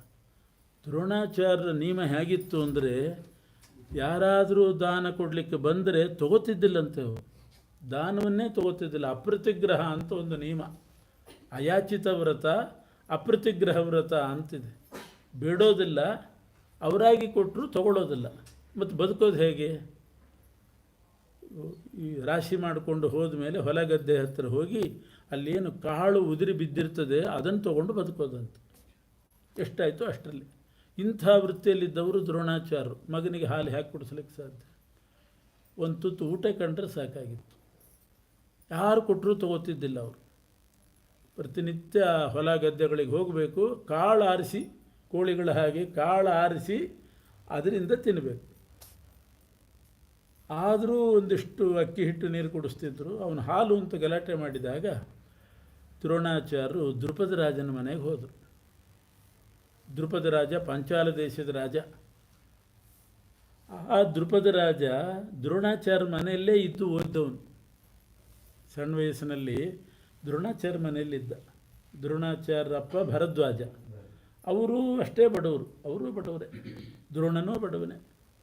ಅವರು ಇದ್ದದ್ರಲ್ಲೇ ದ್ರುಪದನಿಗೂ ಹಾಕಬೇಕು, ದ್ರೋಣಾಚಾರ್ಯರಿಗೂ ಹಾಕಬೇಕು, ಪಾಠ ಹೇಳ್ಕೊಡ್ಬೇಕು. ಆ ಥರ ಓದ್ದವನು. ಇವರು ಬಡತನ ನೋಡಿದ್ದ ದ್ರುಪದ.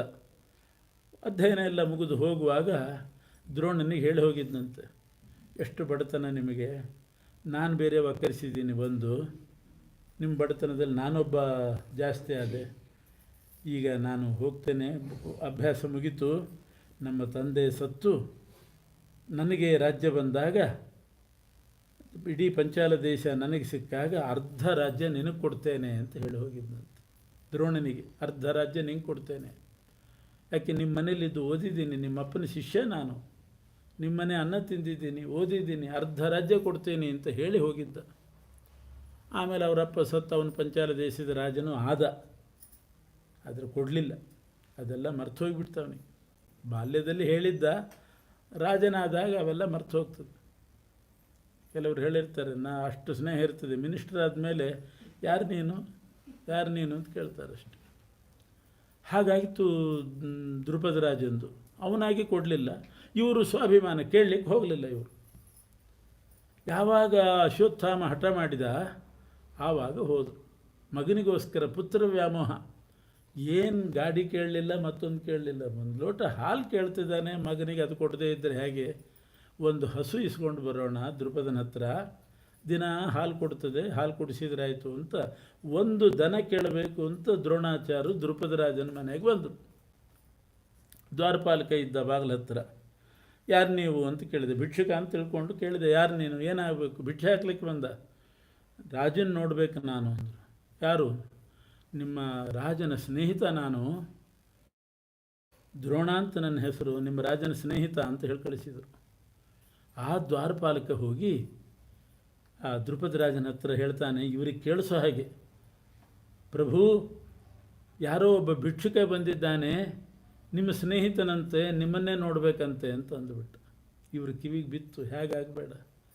ದ್ರೋಣಾಚಾರ್ಯರು ಅಂದರೆ ಸಾಧಾರಣ ಅಲ್ಲ, ದೊಡ್ಡ ವಿದ್ಯಾವಂತರವರು. ಬೃಹಸ್ಪತ್ಯಾಚಾರ್ಯರ ಅವತಾರ, ದೇವಗುರುಗಳು ಬೃಹಸ್ಪತ್ಯಾಚಾರ್ಯರ ಅವತಾರ. ಭಿಕ್ಷುಕ ಬಂದಿದ್ದಾನೆ, ನಿಮ್ಮ ಸ್ನೇಹಿತ ಅಂತೆ, ನಿಮ್ಮನ್ನು ನೋಡಬೇಕಂತೆ ಅಂತ. ಅದು ದ್ರುಪದನಿಗೆ ಅವಮಾನ ಆಗೋಯ್ತು. ಒಬ್ಬ ಭಿಕ್ಷುಕ ನನ್ನ ಸ್ನೇಹಿತ ಅಂತ ಹೇಳ್ಕೊಂಡಲ್ಲ, ಇದು ಅವಮಾನ. ಇದು ಬಂದ ಸೀದಾ ದ್ರುಪದ ರಾಜ ಬಂದು ದ್ರೋಣನ ಹತ್ರ ಹೇಳ್ತಾನೆ, ದ್ರೋಣ, ನಿನ್ನನ್ನು ನನ್ನ ಸ್ನೇಹಿತ ಅಂತ ನಿನ್ನ ಪರಿಚಯ ಹೇಳ್ಕೊಂಡಿದ್ದೀಯಾ ದ್ವಾರಪಾಲಕನ ಹತ್ರ, ನೀನೆಲ್ಲಿ ನಾನೆಲ್ಲಿ? ಇವತ್ತು ಪಂಚಾಲ ದೇಶದ ದೊರೆ ನಾನು, ನೀನೊಬ್ಬ ಬಡ ಬ್ರಾಹ್ಮಣ, ನನ್ನ ಸ್ನೇಹಿತ ಆಗಲಿಕ್ಕೆ ಹೇಗೆ ಸಾಧ್ಯ? ಒಬ್ಬ ದೊಡ್ಡ ಧನಿಕನಿಗೆ ಒಬ್ಬ ಬಡವ ಭಿಕ್ಷುಕ ಸ್ನೇಹಿತನಾಗ್ತಾನೇನು? ಹಳೆ ಕಥೆ ಅವೆಲ್ಲ ಮುಗಿದೋಯ್ತು, ಮರ್ತು ಬಿಡೋದನ್ನು. ಇನ್ನೊಂದು ಸಲ ನೀನು ಯಾರ ಹತ್ರ ಆದರೂ ನಿನ್ನನ್ನು ನನ್ನ ಸ್ನೇಹಿತ ಅಂತ ಹೇಳಿಕೊಂಡ್ರೆ ನಾಲಿಗೆ ಸಿಡ್ತೀನಿ ಅಂತಾನೆ. ನನಗೂ ನಿನಗೂ ಬಹಳ ಅಂತರ ಇದೆ, ಅವೆಲ್ಲ ಹೇಳಲಿಕ್ಕೆ ಹೋಗಬೇಡ, ಮುಂದೋಗಿ ಹೋಗು, ಬೇರೆ ಕಡೆ ಹೋಗಿ ಭಿಕ್ಷೆ ಬೇಡು ಅಂತ ಅಂದ್ಬಿಟ್ಟ. ಕುಚೇಲನಿಗೆ ಕೃಷ್ಣ ಹೇಗೆ ನಡ್ಕೊಂಡ, ದ್ರೋಣನಿಗೆ ದ್ರುಪದ ಹೇಗೆ ನಡ್ಕೊಂಡ. ಅದಕ್ಕೆ ಅವನು ಪರಮಾತ್ಮ, ಇವನು ಜೀವಾತ್ಮ. ಜೀವರ ಹಣೆ ಬರ್ನೇ ಎಷ್ಟು. ಅವನು ಪರಮಾತ್ಮ, ದೊಡ್ಡ ಗುಣಪೂರ್ಣ. ಅವನಿಗಿದ್ದ ಕಾರುಣ್ಯ, ಅವನ ವ್ಯಕ್ತಿತ್ವ ಜೀವರಿಗೆ, ಮನುಷ್ಯರಿಗೆ ಹೇಗೆ ಬರಲಿಕ್ಕೆ ಸಾಧ್ಯ? ಈ ರೀತಿ ಹೇಳಿಬಿಟ್ಟ. ದ್ರೋಣಾಚಾರ್ಯರಿಗೆ ಮೈಯೆಲ್ಲ ಹುರಿದೋಯ್ತು. ನಮ್ಮ ಮನೆಯಲ್ಲಿದ್ದು ನಮ್ಮ ತಂದೆ ಹತ್ರ ಕಲಿತು ಅನ್ನ ತಿಂದುಕೊಂಡು ಅರ್ಧ ರಾಜ್ಯ ಕೊಡ್ತೇನೆ ಅಂತ ಹೇಳಿದವನು ಇವತ್ತು ನಿನಗೂ ನನಗೂ ಸಂಬಂಧನೇ ಇಲ್ಲ ಅನ್ನೋ ಹಾಗೆ ಮಾತಾಡ್ತಾ ಇದ್ದಾನೆ. ಮುಂದಕ್ಕೆ ಹೋಗು ಅಂತಾನೆ. ನಾನು ಮುಂದಕ್ಕೆ ಹೋಗೋದಿಲ್ಲ, ಹಿಂದಕ್ಕೆ ಹೋಗ್ತೀನಿ ಅಂದರು ಅವರು. ಭಿಕ್ಷೆ ಬಿಡಲಿಕ್ಕೆ ಬಂದವನೆಲ್ಲ ಮುಂದಕ್ಕೆ ಹೋಗು ಅಂತ ಹೇಳಲಿಕ್ಕೆ ಅಂಥೇಳಿ ಸೀದಾ ವಾಪಸ್ ಬಂದರು. ತಮ್ಮ ಅಸ್ತ್ರವಿದ್ಯಾ ಕೌಶಲ ತೋರಿಸಿದರು ಪಾಂಡವರಿಗೆ. ಎಲ್ಲ ಕೌರವರು ಪಾಂಡವರು ದೇಶದ ಮೂಲೆ ಮೂಲೆಯಲ್ಲಿರ್ತಕ್ಕಂಥ ರಾಜಕುಮಾರರೆಲ್ಲ ದ್ರೋಣಾಚಾರ್ಯ ಮನೆಗೆ ಬಂದರು. ಅಂಥ ಕೌಶಲ ಇತ್ತು, ವಿದ್ಯೆ ಇತ್ತು. ಸರಸ್ವತಿ ಇದ್ಲು, ಲಕ್ಷ್ಮಿ ಇದ್ದಿಲ್ಲ ಅಷ್ಟೇ. ಅಷ್ಟು ವಿದ್ಯೆ ಇತ್ತು. ಇಡೀ ದೇಶದ ಉತ್ತರ ಭಾರತದ ಸಮಸ್ತ ರಾಜಕುಮಾರರು ದ್ರೋಣಾಚಾರ್ಯ ಹತ್ರ ಬಂದರು. ದೊಡ್ಡ ಗುರುಕುಲನ್ನೇ ನಡೆಸಿಬಿಟ್ರು. ಅವರೆಲ್ಲ ರಾಜರು, ಹಣ ಕೊಟ್ಟರು, ಊಟ ಆಗ್ತಿತ್ತು, ನಡೀತಿತ್ತು, ಎಲ್ರಿಗೂ ಪಾಠ ಹೇಳಿದರು ದ್ರೋಣಾಚಾರ್ಯ ಗುರುಕುಲ ಅಂತ ಭಾರೀ ಪ್ರಸಿದ್ಧಿ ಆಯಿತು. ಎಲ್ಲರೂ ಕೌರವರು ಪಾಂಡವರು ಕಲಿತರು. ಇವರು ಅಷ್ಟು ಜನರಿಗೆ ಕಲಿಸಿದರು 12 ವರ್ಷ. ಅದು ಮನಸ್ಸಿನಲ್ಲಿ ಇದು ಇಟ್ಕೊಂಡೇ ಇದ್ದರು. ದೃಪದ ನನಗೆ ಅವಮಾನ ಮಾಡಿದ್ದಾನೆ ಅಂತ ಇಟ್ಕೊಂಡೇ ಎಲ್ರಿಗೂ ವಿದ್ಯೆ ಕಲಿಸಿದರು. 12 ವರ್ಷ ಆದಮೇಲೆ ಅವರೆಲ್ಲ ಕೇಳಿದರು, ಗುರುಗಳೇ ಏನು ಗುರುದಕ್ಷಿಣೆ ಕೊಡೋಣ ಅಂತ ಕೇಳಿದರು. ಗುರುದಕ್ಷಿಣೆ ಏನು ಕೊಡಲಿ ಅಂತಂದರೆ, ಆವಾಗಲಾದರೂ ಕೇಳಬಹುದಾಗಿತ್ತು. ಒಂದು ಹಸು ಕೊಟ್ಬಿಟ್ರು, ಎಲ್ಲರೂ ಸೇರಿ 10 ಪೈಸೆ ಹಾಕಿದ್ರು ಒಂದು ಹಸು ಸಿಗ್ತದೆ. ಅಷ್ಟು ರಾಜಕುಮಾರರು ಬಂದಿದ್ದರು. ಒಂದು ಹಸು ಕೊಡಿ ಅಂತ ಕೇಳಲಿಲ್ಲ. ನನ್ನ ಮಗ ಹಿಟ್ಟು ನೀರೇ ಕುಡಿಲಿ, ನನಗೆ ಹಸು ಮಾತ್ರ ಬೇಡ. ಗುರುದಕ್ಷಿಣೆ ಕೊಡ್ತೀರಲ್ಲ, ನೀವೆಲ್ಲರೂ ಗುರುದಕ್ಷಿಣೆ ಕೊಡೋದಾದರೆ ಆ ಪಂಚಾಲ ದೇಶದ ಮೇಲೆ ಯುದ್ಧಕ್ಕೆ ಹೋಗ್ರಿ. ನನ್ನ ಹತ್ರ ಕಲ್ತಿದ್ದೀರಿ ಯುದ್ಧವಿದ್ಯೆ. ಪಂಚಾಲ ದೇಶದ ಮೇಲೆ ಯುದ್ಧಕ್ಕೆ ಹೋಗ್ರಿ. ಆ ದೃಪದ ರಾಜನನ್ನು ಯುದ್ಧ ಮಾಡಿ ಜೀವಂತವಾಗಿ ಸೆರೆ ಹಿಡಿಬೇಕು. ಸಾಯಬಾರ್ದು ಅವನು. ಜೀವಂತವಾಗಿ ಅವನನ್ನು ಸೆರೆ ಹಿಡಿದು ಕೈಕಾಲು ಕಟ್ಟಿ, ಹಗ್ಗದಿಂದ ಕಟ್ಟಿ ಅವನನ್ನು ಎತ್ಕೊಂಡು ಬಂದು ನನ್ನ ಪಾದ ಬುಡಕ್ಕೆ ಹಾಕಬೇಕು, ನನ್ನ ಕಾಲು ಬುಡಕ್ಕೆ ಹಾಕಬೇಕು ಅವನನ್ನು. ಅದು ಗುರುದಕ್ಷಿಣೆ ಎಂದರು. ಎಂಥ ಛಲ ಬ್ರಾಹ್ಮಣರಿಗೆ. 12 ವರ್ಷದಿಂದ ಇದನ್ನು ಹಾಗೆ ತಲೆಯಲ್ಲಿ ಇಟ್ಕೊಂಡಿದ್ದಾರೆ. ಕೌರವರು ಹೋದರು, ನಾವು ತರ್ತೀವಿ, ಆ ಗುರುದಕ್ಷಿಣೆ ತರ್ತೀವಿ. ಅವರಿಗೆ ಹೊಡೆಯೋದು ಬಡಿಯೋದು ಅಂದ್ರೆ ಭಾರಿ ಇಷ್ಟ. ಮೊದಲು ನಾವು ಹೋಗ್ತೀವಿ ಅಂತಂದರು. ಸರಿ ಹೋಗ್ರಿ ಅಂತಂದರು ದ್ರೋಣಾಚಾರ್ಯರು. ಹೋದರು. ಕೌರವರು ಪಂಚಾಲ ದೇಶದ ಮೇಲೆ ಆಕ್ರಮಣ ಮಾಡಿದರು. ದೃಪದನ್ನು ಎಳ್ಕೊಂಡು ಬರೋಣ ಅಂತ. ಇಂಥದ್ದೆಲ್ಲ ಇಷ್ಟ ಅವರಿಗೆ. ಹೋದರೆ ಸಾಧಾರಣ ಅಲ್ಲ ದೃಪದ ರಾಜ ಬಿಡಿ, ಅವನ ಮನೆ ಹೆಣ್ಣುಮಕ್ಕಳು ಕೌರವ್ರನ್ನ ಹೊಡೆದು ಕಳಿಸಿದ್ರಂತೆ. ಒಣಕೆ ಹಿಡ್ಕೊಂಡು ಹೆಣ್ಣುಮಕ್ಕಳು ಹೊಡೆದು ಕಳಿಸಿದ್ರಂತೆ. ಎಲ್ಲ ಹುಚ್ಚಾಗಿ ವಾಪಸ್ ಬಂದರು. ಗೊತ್ತಿತ್ತು ದ್ರೋಣಾಚಾರ್ಯಗೆ ಇಷ್ಟ ಆಗುತ್ತೆ ಅಂತ. ಅದಕ್ಕೆ ಅರ್ಜುನ ಭೀಮ ಅವ್ರಿಗೆ ಚೆನ್ನಾಗಿ ಕಲಿಸಿದ್ರು. ಭೀಮಾರ್ಜುನರು ಹೋದರು, ಇಬ್ಬರು ಹೋದರು. ಭೀಮ ಅರ್ಜುನ ಇಬ್ಬರು ಹೋದರು. ಯುಧಿಷ್ಠಿರ ನಿಂತಿದ್ದ, ಅವನಿಗೆ ಇದೆಲ್ಲ ಸರಿ ಹೋಗೋದಿಲ್ಲ. ಭೀಮಾರ್ಜುನರು ಹೋಗಿ ಯುದ್ಧ ಮಾಡಿ ಆ ದೃಪದ ರಾಜನನ್ನು ಜೀವಂತ ಹಿಡಿದು, ಸೆರೆ ಹಿಡಿದು, ಕೈಕಾಲು ಕಟ್ಟಿ ಎತ್ಕೊಂಡು ಬಂದಂತೆ ಭೀಮ. ಎತ್ತುಕೊಂಡು ಬಂದು ದ್ರೋಣಾಚಾರ್ಯ ಕಾಯ್ತಿದ್ರು, ಅವರ ಪಾದಕ್ಕೆ ಇಟ್ಟ. ಗುರುದಕ್ಷಿಣೆ ಆಚಾರ್ಯರಿಂದ ಪರಮ ಸಂತೋಷ ಆಯಿತು ಅವರಿಗೆ. ಆ ಹಾಲು ಕುಡಿದಷ್ಟೇ ಸಂತೋಷ ಆಗೋಯ್ತು. ಅಶ್ವತ್ಥಾಮ ಹಿಟ್ಟು ನೀರು ಕುಡಿದ್ರೂ ಬರಲಿ, ಇದು ಗುರುದಕ್ಷಿಣೆ ಮುಖ್ಯ ಅಂತಂದು ಕಾಲು ಬುಡದಲ್ಲಿ ಬಿದ್ದಿದ್ದಾನೆ ದೃಪದ ರಾಜ. ಕೈಕಾಲು ಕಟ್ಟಿ ಹಾಕಿದ್ರು. ಇಷ್ಟೇ ಕೇಳಿದರು ದ್ರೋಣಾಚಾರ್ಯರು, ದೃಪದ ನೀನು ನನ್ನ ಸ್ನೇಹಿತ ಹೌದೋ ಅಲ್ಲೋ ಹೇಳು ಅಂತ ಕೇಳಿದರು. ಮೊದಲು ತಾವು ಸ್ನೇಹಿತ ಅಂತ ಹೇಳಿ ಬಯಸ್ಕೊಂಡಿದ್ರು. ನೀನು ನನ್ನ ಸ್ನೇಹಿತ ಹೌದೋ ಅಲ್ಲೋ ಹೇಳು. ಅಲ್ಲ ಅಂತಲೇ ಅನ್ನಬೇಕು ಅಂತಿತ್ತು ಅವನಿಗೆ. ಯಾಕೆಂದರೆ ನಾನು ರಾಜ ಅಂತಿತ್ತು ತಲೆಯಲ್ಲಿ. ಅಲ್ಲೇ ಪಕ್ಕದಲ್ಲೇ ಭೀಮ ಇದ್ದ. ಸಂಧ್ಯೆಯಲ್ಲಿ ನೋಡಿದೆ, ಕಾಣಿಸ್ತು, ಭೀಮನ ಕಾಲು ಕಾಣಿಸ್ತು. ಅಲ್ಲ ಅಂತೇನಾದರೂ ಅಂದಿದ್ದರೆ ಮೂಳೆ ಫ್ರ್ಯಾಕ್ಚರ್ ಆಗಿಬಿಡ್ತಿತ್ತು ಗ್ಯಾರಂಟಿ. ಭೀಮ ಹಾಕೇ ಬಿಡ್ತಿದ್ದ ಏಟು. ಆ ಭೀಮನ ಏಟಿಗೆ ಹೆದರಿ ಹೌದು ಅಂತಂದ್ರಂತೆ. ನಾನು ನಿನ್ನ ಸ್ನೇಹಿತ ಹೌದು ಅಂತ ಒಪ್ಕೊಂಡ್ರು. ದ್ರೋಣಾಚಾರ್ಯ ತಿರುಗಿಸಿದರು. ನೀನು ನಿನ್ನನ್ನು ನನ್ನ ಸ್ನೇಹಿತ ಅಂತ ಒಪ್ಕೋತೀಯ? 12 ವರ್ಷಕ್ಕೆ ಮುಂಚೆ ನಾನು ಸ್ನೇಹಿತ ಅಂತಂದಾಗ ಏನಂದೆ ನೀನು? ನಿರ್ಧನೋ ರಾಜಸಖೋ ಭವೇತ. ಒಬ್ಬ ನಿರ್ಧನ ರಾಜನಿಗೆ ಸ್ನೇಹಿತ ಆಗೋದಿಲ್ಲ ಅಂತಂದಿದ್ದಿ. ದೃಪದ, ಇವತ್ತು ನೀನು ನಿರ್ಧನ. ನಿನಗೆ ವಾಪಸ್ ಹೋಗ್ಲಿಕ್ಕೆ ಆಟೋಕ್ಕೂ ದುಡ್ಡಿಲ್ಲ. ಈಗ 10 ಪೈಸೆ ನಿನ್ನ ಕೈಯಲ್ಲಿಲ್ಲ. ಕಟ್ಟಿ ಹಾಕಿ ತಂದು ಪಾದ ಬುಡಕ್ಕೆ ಹಾಕಿದ್ದಾರೆ. ಇಡೀ ಪಂಚಾಲ ದೇಶ ಈಗ ನಂದು. ಯಾಕೆ ನನ್ನ ಶಿಷ್ಯರು ನನಗೆ ಒಪ್ಪಿಸಿದ್ದಾರೆ. ನೀನು ಪಾದ ಬುಡಕ್ಕೆ ಬಿದ್ದಿದ್ದಿ. ಹೋಗ್ಲಿಕ್ಕೆ ಒಂದು ಬಿಡಿ ಕಾಸು ನಿನ್ನಲ್ಲಿಲ್ಲ. ಅಂಥ ನಿರ್ಧನನಾಗಿ ಸ್ನೇಹಿತ ಅಂತ ಹೇಗೆ ಒಪ್ಕೋತಿ ಹೇಳೋ ಅಂತ ಕೇಳಿದ್ರು. ಹೇಗೆ ಒಪ್ಕೋತಿ? ನೀನೇ ಅಂದಿದ್ದೆಲ್ಲ 12 ವರ್ಷಕ್ಕೆ ಮುಂಚೆ. ನನಗೇನು ಅಂದಿದ್ದೆ ನೀನೊಬ್ಬ ಬಡವ, ನನ್ನ ಸ್ನೇಹಿತ ಆಗೋದಿಲ್ಲ ಅಂದಿದ್ದೀವಿ. ಈಗ ನಿನ್ನ ಹಣೆ ಬರ ಏನು? ನಿನ್ನ ಪರಿಸ್ಥಿತಿ ಏನು? ಆದರೂ ನೀನು ಹೇಳಿದ ಹಾಗೆ ನೀನು ನನ್ನ ಸ್ನೇಹಿತ ಹೌದು. 12 ವರ್ಷಕ್ಕೆ ಮುಂಚೆ ನಾನು ಹೇಳಿದ ಹಾಗೆ ನಾನು ನಿನ್ನ ಸ್ನೇಹಿತ ಹೌದು. ಆದರೆ ನೀನೇ ಹೇಳಿದ್ದಿ ಒಬ್ಬ ಬಡವ ಶ್ರೀಮಂತನಿಗೆ ಸ್ನೇಹಿತ ಆಗೋದಿಲ್ಲ ಅಂತ ಹೇಳಿದ್ದಿ. ಅದಕ್ಕೆ ಇವತ್ತು ನನ್ನ ವಶಕ್ಕೆ ಬಂದ ಪಂಚಾಲ ದೇಶದಲ್ಲಿ ಅರ್ಧ ರಾಜ್ಯ ನಿನಗೆ ಕೊಡ್ತೇನೆ ತಗೋ ಅಂತಂದು ದ್ರೋಣಾಚಾರ್ಯ. ಅರ್ಧ ರಾಜ್ಯ ಕೊಡ್ತೀನಿ. ಆಗ ದಕ್ಷಿಣ ಪಾಂಚಾಲ ಉತ್ತರ ಪಾಂಚಾಲ ಅಂತ ಎರಡು, ಮಧ್ಯದಲ್ಲಿ ಗಂಗಾ ನದಿ ಹರಿತದೆ. ಗಂಗಾಯ ದಕ್ಷಿಣೇ ಕೂಲೆ ತ್ವಂ ರಾಜೈವ ಉತ್ತರೇ ತ್ವಹಂ. ಗಂಗೆಯ ದಕ್ಷಿಣ ಪಂಚಾಲದಲ್ಲಿ ನೀನು ರಾಜ ಆಗು, ಗಂಗಾ ನದಿಯ ಉತ್ತರ ಪಂಚಾಲಕ್ಕೆ ನಾನು ರಾಜನಾಗ್ತೇನೆ. ಆಗ ಇಬ್ಬರು ರಾಜರಾದ್ವಲ್ಲ, ಇಬ್ಬರು ಸ್ನೇಹಿತರಾಗಿರೋಣ ಅಂತ ಹೇಳಿದರು. ಹೇಳಿ ಅರ್ಧ ರಾಜ್ಯ ದಾನ ಕೊಟ್ಟರು. ರಿಜಿಸ್ಟ್ರೇಷನ್ ಆಯಿತೋ ಬಿಡ್ತೋ ಗೊತ್ತಿಲ್ಲ, ಅಂತೂ ದಾನ ಅಂತೂ ಕೊಟ್ಟರು. ಕೊನೆಗೆ ಎಲ್ಲಿ ದೊಡ್ಡ ರಾಜ ತಾನು ಅಂತ ಅಂದ್ಕೊಂಡವನು ಈ ಬ್ರಾಹ್ಮಣರ ಹತ್ರ ದಾನ ತಗೊಳ್ಳೋ ಪ್ರಸಂಗ ಬಂತು. ತಗೊಂಡ ಹೋದ, ದ್ರುಪದ ರಾಜ ಹೋದ. ಮೈಯೆಲ್ಲ ಅವನಿಗೆ ಉರಿಲಿಕ್ಕೆ ಶುರುವಾಯಿತು, ಅವಮಾನ ಆಯಿತು, ಭಾರಿ ಅವಮಾನ ಆಯಿತು. ಹೋದವನೇ ಯಾಜ ಉಪಯಾಜ ಅಂತ ಇಬ್ಬರು ಪುರೋಹಿತರಿದ್ದರು, ಭಾರಿ ಪುರೋಹಿತರು ಅವರು. ಒಳ್ಳೆ ಅವ್ರು ಮಾಡಿದರೆ, ಕರ್ಮ ಮಾಡಿದರೆ ಫಲ ಸಿಗಲೇಬೇಕು ಅಂಥ ಪುರೋಹಿತರು. ಯಾಜೋಪಯಾಜರನ್ನ ಕರೆದು, ನಿಮ್ಗೆ ಎಷ್ಟು ಬೇಕಾದರೂ ಸಂಪತ್ತು ಕೊಡ್ತೇನೆ, ಒಂದು ಯಾಗ ಮಾಡಿಸ್ರಿ. ಆ ಯಾಗದಿಂದ ಒಬ್ಬ ವ್ಯಕ್ತಿ ಹುಟ್ಟಬೇಕು, ಅವನು ದ್ರೋಣಾಚಾರ್ಯನು ಕೊಲ್ಲುವವನಾಗಬೇಕು. ದ್ರೋಣಾಚಾರ್ಯನು ಕೊಲ್ಲತಕ್ಕಂಥ ಒಬ್ಬ ಮಗ ಹುಟ್ಟಬೇಕು ನನಗೆ, ಅಗ್ನಿಕುಂಡದಿಂದಲೇ ಹುಟ್ಟಬೇಕು, ಅಂಥ ಹೋಮ ಮಾಡಿರಿ ಅಂತಂದ. ಯಾಜೋಪಯಾಜರು ಒಪ್ಪಿದರು. ಯಾಕೆ ಅಷ್ಟು ದುಡ್ಡು ಕೊಡೋದಾದರೆ ಯಾಕೆ ಬಿಡಬೇಕು, ಒಪ್ಪಿದರು. ಆದರೆ ಬಂದು ದ್ರೋಣಾಚಾರ್ಯ ಹತ್ರ ಹೇಳಿದ್ರಂತೆ, ನೀವು ಆಚಾರ್ಯರು ನಾನು ಆಚಾರ್ಯರೇ, ಇಬ್ಬರು ಬ್ರಾಹ್ಮಣರೇ, ಆದರೆ ಅವನಿಗೆ ಇಷ್ಟು ದುಡ್ಡು ಕೊಡ್ತೀನಿ ಅಂತ ಹೇಳಿದ್ದಾನೆ, ಯಜ್ಞ ಮಾಡಿಸ್ಲೋ ಬೇಡವ ಅಂತ ಕೇಳಿದರು. ಮಾಡಿಸ್ರಿ, ಬರೋ ದುಡ್ಡು ಯಾಕೆ ಬಿಡ್ತೀರಿ ಅಂತ ಇವರು.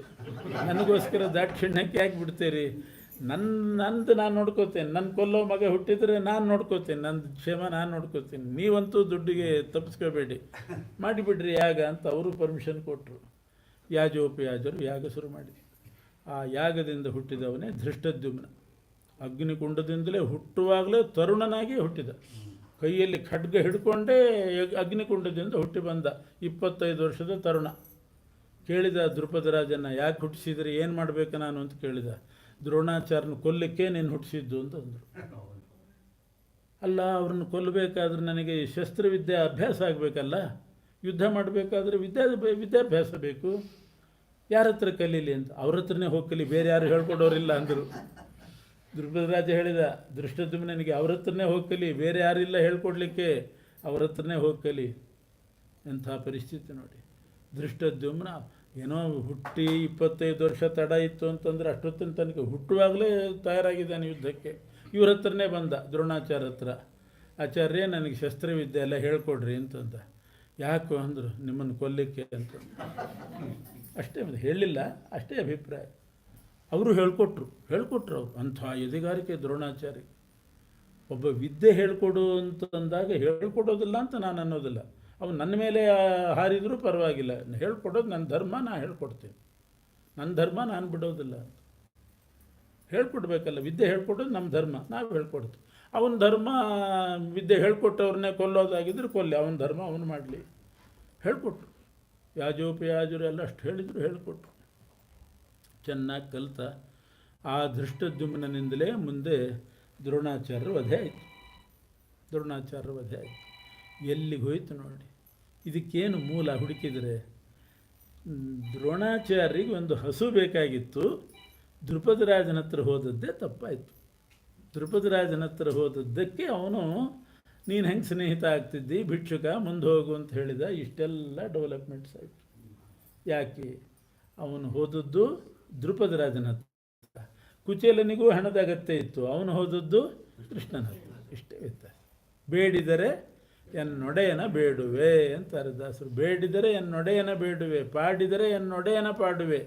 ದುರ್ಮಾರ್ಗದಿಂದ ನಮಗೆ ಹಣ ಬೇಡ.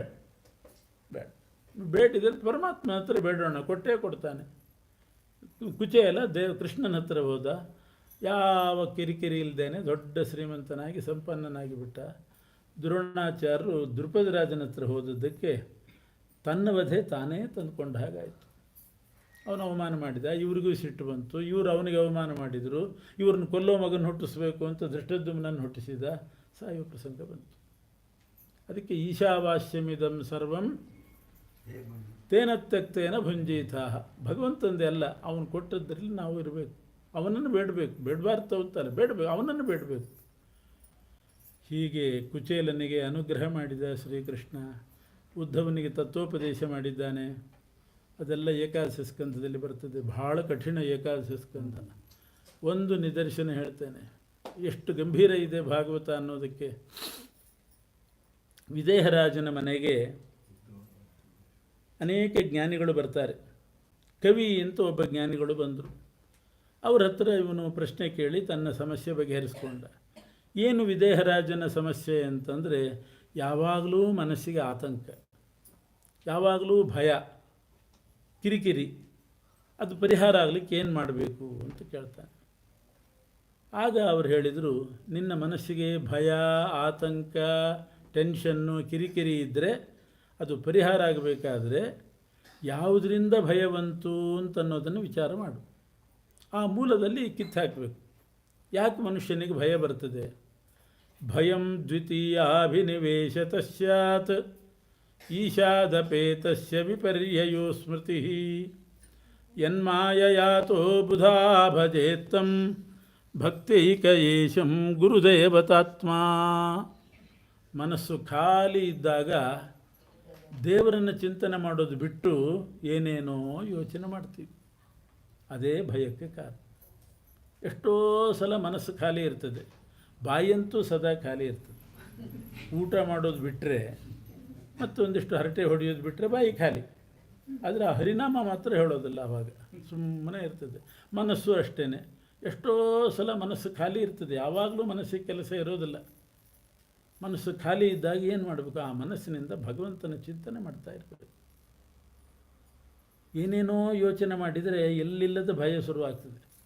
ಒಬ್ಬ ಭಿಕ್ಷುಕ ಇದ್ದಂತೆ ಒಂದು ಊರಿನಲ್ಲಿ ಧರ್ಮಶಾಲೆಯಲ್ಲಿ ಅವನು ಯಾವಾಗಲೂ ಮಲಗೋದು. ಒಂದು ಗಡಿಗೆ ಮಾಡ್ಕೊಂಡಿದ್ದಂತೆ. ದಿನ ಅಂಗಡಿಗಳಿಗೆ ಹೋಗಿ ಎಣ್ಣೆ ಬೇಡೋದು. ಅವನು ತಿನ್ನಲಿಕ್ಕೆ ಏನಾದರೂ ಸಿಕ್ತಿತ್ತು, ಎಣ್ಣೆ ಬೇಡೋದು. ದಿನ ಒಂದಿಷ್ಟಿಷ್ಟು ಎಣ್ಣೆ ಮೇಲೆ ಬರ್ತಾ ಇತ್ತಂತೆ ಗಡಿಗೆಯಲ್ಲಿ. ಅದು ತುಂಬಲಿಕ್ಕೆ ಆಗಿದೆ. ಒಂದು ದಿವಸ ಭಿಕ್ಷೆ ಬೇಡಿದರೆ ಗಡಿಗೆ ಭರ್ತಿ ಆಗ್ತದೆ, ಎಣ್ಣೆ ತುಂಬುತ್ತದೆ. ಆ ಮುರುಕು ಧರ್ಮಶಾಲೆಯಲ್ಲಿ ಒಂದು ಜಮಖಾನ ಹಾಸ್ಕೊಂಡು ಮಲ್ಕೊಂಡಿದ್ದಾನೆ. ನಾಯಿ ಅವು ಇವು ಬರ್ತವೆ ಅಂಥೇಳಿ ಒಂದು ದೊಣ್ಣೆನೂ ಇಟ್ಕೊಂಡಿದ್ದ ಪಕ್ಕದಲ್ಲಿ, ಮಲ್ಕೊಂಡಿದ್ದಾನೆ. ಅವತ್ತು ಅವನಿಗೆ ನಿದ್ದೆ ಬರಲಿಲ್ಲ. ಮನಸ್ಸು ಖಾಲಿ ಇದೆ. ಮನಸ್ಸಿನಲ್ಲಿ ಯೋಚನೆ ಮಂಡಿಗೆ ಮಾಡೋದು ಅಂತಾರೆ. ಯೋಚನೆ ಮಾಡಲಿಕ್ಕೆ ಶುರು ಮಾಡಿದ. ನಾಳೆ ಒಂದಿನ ಭಿಕ್ಷೆ ಬೇಡಿದರೆ ಎಣ್ಣೆ ಭರ್ತಿ ಆಗ್ತದೆ. ಆಮೇಲೆ ಆ ಇಡೀ ಗಡಿಗೆ ತುಂಬ ಎಣ್ಣೆಯನ್ನು ಯಾವುದಾದ್ರೂ ಒಂದು ಅಂಗಡಿಗೆ ಹೋಗಿ ಅದನ್ನು ಮಾರಾಟ ಮಾಡಿದರೆ ಒಂದಿಷ್ಟು ದುಡ್ಡು ಬರ್ತದೆ. ಆ ದುಡ್ಡನ್ನು ಬಂಡವಾಳ ಹಾಕಿ ಮತ್ತೊಂದು ಬಿಸ್ನೆಸ್ ಶುರು ಮಾಡಿದರೆ, ಸ್ಮಾಲ್ ಸ್ಕೇಲ್ ಇಂಡಸ್ಟ್ರಿ ಅಂತಾರೆ. ಹೀಗೆ ಒಂದು ಸ್ಮಾಲ್ ಸ್ಕೇಲ್ ಇಂಡಸ್ಟ್ರಿ ಶುರು ಮಾಡಿದರೆ ಅದರಿಂದ ಒಂದಿಷ್ಟು ಲಾಭ ಬರ್ತದೆ. ಅದರಿಂದ ಮತ್ತೆ ಪುನಃ ಬಂಡವಾಳ ಹಾಕಿ ಮತ್ತೊಂದು ಅಂಗಡಿ ಶುರು ಮಾಡಿದರೆ ಕೊನೆಗೆ ಲಾರ್ಜ್ ಸ್ಕೇಲ್ ಇಂಡಸ್ಟ್ರಿ ಆಗುತ್ತೆ. ಆವಾಗ ಈ ಧರ್ಮಶಾಲೆಯಲ್ಲಿ ನಾನೇ ಹಾಕಿರಬೇಕು. ಈ ಮುರುಕು ಧರ್ಮಶಾಲೆಯಲ್ಲಿ ಒಂದು ಸೈಟ್ ತೊಗೊಂಡು ದೊಡ್ಡ ಮನೆ ಕಟ್ಟಿಸ್ಕೋಬೇಕು, ಮಂಚ ಹಾಕ್ಕೋಬೇಕು, ಮಲಗಬೇಕು, ಆಳುಗಳನ್ನು ಇಟ್ಕೋಬೇಕು. ಈ ಭಿಕ್ಷೆ ಬೇಡೋದೆಲ್ಲ ಬಿಡಬೇಕು. ಆಳುಗಳು ಎಲ್ಲ ಕೆಲಸ ಮಾಡಬೇಕು, ನಾ ಹೇಳಿದ ಕೆಲಸ ಮಾಡಬೇಕು. ಮಾಡಲಿಲ್ಲ ಅಂದರೆ ಅವ್ರನ್ನ ಜಾಡಿಸಿ ಒದಿಬೇಕು ಅಂತ ಒದ್ದ. ಆ ಏಟು ಗಡಿಗೆ ಬಿತ್ತು. ಕಾಲು ಮುಟ್ಟದಲ್ಲಿ ಗಡಿಗೆ ಇಟ್ಕೊಂಡಿದ್ದ. ಇಷ್ಟೆಲ್ಲ ಮನಸ್ಸಿನಲ್ಲಿ ಯೋಚನೆ ಮಾಡ್ತಾ ಮಾಡ್ತಾ ಮಾಡ್ತಾ ಹಿಂಗೆ ಒದಿಬೇಕು ಅಂತ ಪ್ರಾಕ್ಟೀಸ್ ಮಾಡಿದ. ನನ್ನ ಮಾತು ಆಳುಗಳು ಕೇಳದೆ ಹೋದರೆ ಹೀಗೆ ಒದಿಬೇಕು ಅಂತ ಒದ್ದ. ಗಡಿಗೆ ಪೂರ್ತಿ ಒಡೆದು ಎಲ್ಲ ಎಣ್ಣೆ ಎಲ್ಲ ಮರು ದಿವಸ ಗಡಿಗೆ ಬಿಡಬೇಕಾಯ್ತು. ಮತ್ತು ಎಣ್ಣೆ ಅಲ್ಲ, ಗಡಿಗೆನೇ ಬಿಡ್ಲಿಕ್ಕೆ ಹೋದೆ. ಒಂದು ಯಾರಾದರೂ ಗಡಿಗೆ ಕೊಡಿ ಅಂತ ಕುಂಬಾರರ ಮನೆಗೆ. ಇದು ಮನಸ್ಸು ಖಾಲಿ ಇದ್ದಾಗ ನಾವು ದೇವರ ಚಿಂತನೆ ಮಾಡದೆ ಏನೇನೋ ಮಾಡಲಿಕ್ಕೆ ಹೋದರೆ ಅವಿದ್ಯಮಾನೋಪ್ಯವಭಾತಿ ಹಿದ್ವಯೋ ಧ್ಯಾತುರ್ಧಿಯ ಸ್ವಪ್ನ ಮನೋರಥವು ಯಥಾ. ಸ್ವಪ್ನ ಅಥವಾ ಮನೋರಥ, ಇದಕ್ಕೆ ಮನೋರಥ ಅಂತಾರೆ. ಇದಕ್ಕೆ ಎಚ್ಚರಿಕೆಯಲ್ಲೇ ನಾನು ಹೀಗಾಗಿದ್ದೀನಿ, ಹಾಗಾಗ್ತೀನಿ ಅಂತ ಭಾವಿಸ್ಕೊಂಡು ಅದೇ ರೀತಿ ಆ್ಯಕ್ಷನ್ ಮಾಡಿಬಿಡ್ತಾರೆ. ಮತ್ತೆ ಒದ್ದು ಅದು ಮನೋರಥ. ಕೆಲವರಿಗೆ ಹಾಗಲ್ಲ, ನಿದ್ದೆ ಬಂದರೆ ಅವರು ಏನು ಯೋಚನೆ ಮಾಡ್ತಿರ್ತಾರೆ ಅದು ಸ್ವಪ್ನದಲ್ಲಿ ಬಂದುಬಿಡ್ತದೆ ಅಂತ. ಸ್ವಪ್ನ ಮನೋರಥವು ಯಥಾ. ಫಸ್ಟ್ ರ್ಯಾಂಕ್ ಬರಬೇಕು ಅಂತ ದಿನ ಯೋಚನೆ ಮಾಡ್ತಿರ್ತಾನಲ್ಲ, ಅಲ್ಲಿ ರಿಸಲ್ಟ್ ಅನೌನ್ಸ್ ಆಗೋದಕ್ಕಿಂತ ಮುಂಚೆ ಇವನು ಕನಸಿನಲ್ಲಿ ಫಸ್ಟ್ ರ್ಯಾಂಕ್ ಬಂದುಬಿಟ್ಟಿರ್ತಾನೆ ಮೊದಲು, ಆಮೇಲೆ ಅಲ್ಲಿ ಬರೋದು. ಹೀಗೆ ಆದ್ದರಿಂದ ಮನಸ್ಸನ್ನು ನಿಯಂತ್ರಣ ಮಾಡಿ ಭಗವಂತನ ಚಿಂತನೆ ಮಾಡಬೇಕು. ಪುರುಸೊತ್ತಿದ್ದಾಗೆಲ್ಲ ಬಾಯಿಯಿಂದ ಹರಿನಾಮ ಹೇಳಬೇಕು, ಮನಸ್ಸಿನಿಂದ ದೇವರ ಪುಸ್ತಕ ಓದೋದು ಅಥವಾ ಏನಾದರೂ ಒಂದು ಭಾಗವತ, ಭಾರತ, ರಾಮಾಯಣ ಪುರುಸೊತ್ತಿದ್ದಾಗ. ಇಲ್ಲದೇ ಇದ್ದಾಗ ಜೀವನದ ವೃತ್ತಿ ಇದ್ದದ್ದೇ ಅದನ್ನು ಮಾಡಲಿ. ಸುಮ್ಮನೆ ಮನಸ್ಸು ಖಾಲಿಯಿಂದ ಏನೇನೋ ಯೋಚನೆ ಮಾಡಬಾರ್ದು. ಇದನ್ನು ಕವಿ ಅನ್ನೋ ಜ್ಞಾನಿಗಳು ಉಪದೇಶ ಮಾಡ್ತಾರೆ. ಇದು ಉಪಾಯ. ಮತ್ತು ಇದು ಅವಿದ್ಯಮಾನೋಪ್ಯವಭಾತಿ ಹಿದ್ವಯ, ನಮ್ಮದಲ್ಲದೆ ಇದ್ದದ್ದು ನಮ್ಮದು ಅಂತ ಕಾಣಲಿಕ್ಕೆ ಹೋಗ್ತದೆ. ಭಯಕ್ಕೆ ಇನ್ನೊಂದು ಕಾರಣ ಏನು ಅಂದರೆ ಭಯಂ ದ್ವಿತೀಯಾಭಿನಿವೇಶತ ಸ್ಯಾತ್. ಎರಡನೇ ವಸ್ತುವಿನಲ್ಲಿ ಅಭಿನಿವೇಶ ಮಾಡ್ತೀವಲ್ಲ, ಅದರಿಂದ ಭಯ. ಅಭಿನಿವೇಶ ಅಂದರೆ ಅಟ್ಯಾಚ್ಮೆಂಟ್, ತುಂಬ ಹಚ್ಚಿಕೊಳ್ಳೋದು. ಎರಡನೇ ವಸ್ತು ಅಂತ ಅಷ್ಟೇ ಹೇಳಿದರು ವ್ಯಾಸರು, ಯಾವುದು ಅಂತ ಹೇಳಲಿಲ್ಲ. ಭಯಂ ದ್ವಿತೀಯಾಭಿನಿವೇಶತ ಸ್ಯಾತ್. ದ್ವಿತೀಯ ಎರಡನೇ ವಸ್ತುವಿನಲ್ಲಿ ಅತಿ ಆಗ್ರಹ ಮಾಡೋದರಿಂದ, ಅಭಿಮಾನ ಮಾಡೋದರಿಂದ ಭಯ ಬರ್ತದೆ. ಆ ಎರಡನೇ ವಸ್ತುವಿನಲ್ಲಿ ಅಭಿಮಾನ ಬಿಟ್ಟುಬಿಡಿ. ಯಾವುದು ಎರಡನೇ ವಸ್ತು ಅಂದರೆ ಅದು ಹೇಳಲೇ ಇಲ್ಲ, ನಿಮ್ಮ ಯೋಚನೆಗೆ ಬಿಟ್ಟದ್ದು ಅಂತಾರೆ ವ್ಯಾಸರು. ಅನೇಕ ಅರ್ಥ ಇದೆ ಇದಕ್ಕೆ. ನೋಡಿ, 4 ಪುರುಷಾರ್ಥ ಇದೆ: ಧರ್ಮ, ಅರ್ಥ, ಕಾಮ, ಮೋಕ್ಷ. 4 ಪುರುಷಾರ್ಥ. ಎರಡನೇದ್ದು ಯಾವುದು? ಧರ್ಮ, ಅರ್ಥ, ಕಾಮ, ಮೋಕ್ಷ. ಎರಡನೇದ್ದು ಅರ್ಥ. ಅರ್ಥ ಅಂದರೆ ಹಣಕಾಸು. ಅದರಲ್ಲಿ ಅತೀ ವ್ಯಾಮೋಹ ಮಾಡಬಾರ್ದು. ಮಾಡಿದ್ರೇ ಹಣದಲ್ಲೇ ಅತಿ ವ್ಯಾಮೋಹ ಇಟ್ಕೊಂಡಾಗ ಮನುಷ್ಯನಿಗೆ ಆತಂಕ, ಭಯ ಅದು ಜಾಸ್ತಿ ಬರ್ತದೆ. ಅದರಿಂದ ಹಣದಲ್ಲಿ ಅತಿ ವ್ಯಾಮೋಹ ಮಾಡಬೇಡ್ರಿ, ಧರ್ಮದಲ್ಲಿ ಮಾಡಿರಿ, ಮೊದಲನೇದರಲ್ಲಿ ಮಾಡಿರಿ. ಧರ್ಮ, ಅರ್ಥ, ಕಾಮ, ಮೋಕ್ಷ. ಆ ಕಡೆಯಿಂದ ಲೆಕ್ಕ ಮಾಡಿದರೆ ಎರಡನೇದು ಯಾವುದಾಗ್ತದೆ? ಕಾಮ ಆಗ್ತದೆ. ಧರ್ಮ, ಅರ್ಥ, ಕಾಮ, ಮೋಕ್ಷ. ಆ ಕಡೆಯಿಂದ ಬಂದರೆ ಕಾಮ. ಅರ್ಥದಲ್ಲಿಯೂ ವ್ಯಾಮೋಹ ಮಾಡಬಾರ್ದು, ಕಾಮದಲ್ಲಿಯೂ ವ್ಯಾಮೋಹ ಮಾಡಬೇಕು. ಕಾಮ ಅಂದರೆ ಭೋಗ ಜೀವನ, ಬರೇ ಭೋಗ ಜೀವನ ನಡೆಸೋದು. ತ್ಯಾಗ ಜೀವನ ಅಲ್ಲ, ಅಥವಾ ಭಗವಂತನ ಧ್ಯಾನ ಜೀವನನೂ ಅಲ್ಲ, ಭೋಗ ಜೀವನ. ಇದರಲ್ಲಿ ಆಗ್ರಹ ಮಾಡಬೇಡಿ, ಅದು ಭಯಕ್ಕೆ ಕಾರಣ. ಹೀಗರ್ಥ. ಅಂತೇಶ್ವರ್ಯ ಧರ್ಮ ಮತ್ತು ಮೋಕ್ಷದಲ್ಲಿ ಆಗ್ರಹ ಮಾಡಿ, ಅರ್ಥ ಮತ್ತು ಹಣ ಮತ್ತು ಭೋಗ ಜೀವನದಲ್ಲಿ ವ್ಯಾಮೋಹ ಇಟ್ಟರೆ ಭಯಕ್ಕೆ ಕಾರಣ. ಇನ್ನೊಂದು ಅರ್ಥನೂ ಮಾಡ್ಬೋದು. ಇದು 4 ಪುರುಷಾರ್ಥಗಳಿಟ್ಕೊಂಡ್ರೆ. 4 ಆಶ್ರಮ ಯಾವುದು? ಬ್ರಹ್ಮಚರ್ಯ, ಗೃಹಸ್ಥ, ವಾನಪ್ರಸ್ಥ, ಯತ್ಯಾಶ್ರಮ, ಸನ್ಯಾಸಾಶ್ರಮ ಅಂತ 4 ಆಶ್ರಮ ಇದೆ. ಎರಡನೇದ್ದು ಯಾವುದು? ಬ್ರಹ್ಮಚರ್ಯ. ಎರಡನೇದ್ದು ಗೃಹಸ್ಥ. ಭಯಂ ದ್ವಿತೀಯಾಭಿನಿವೇಶತ ಸ್ಯಾತ್. ಗೃಹಸ್ಥಾಶ್ರಮದಲ್ಲಿ ಭಯ ಜಾಸ್ತಿ.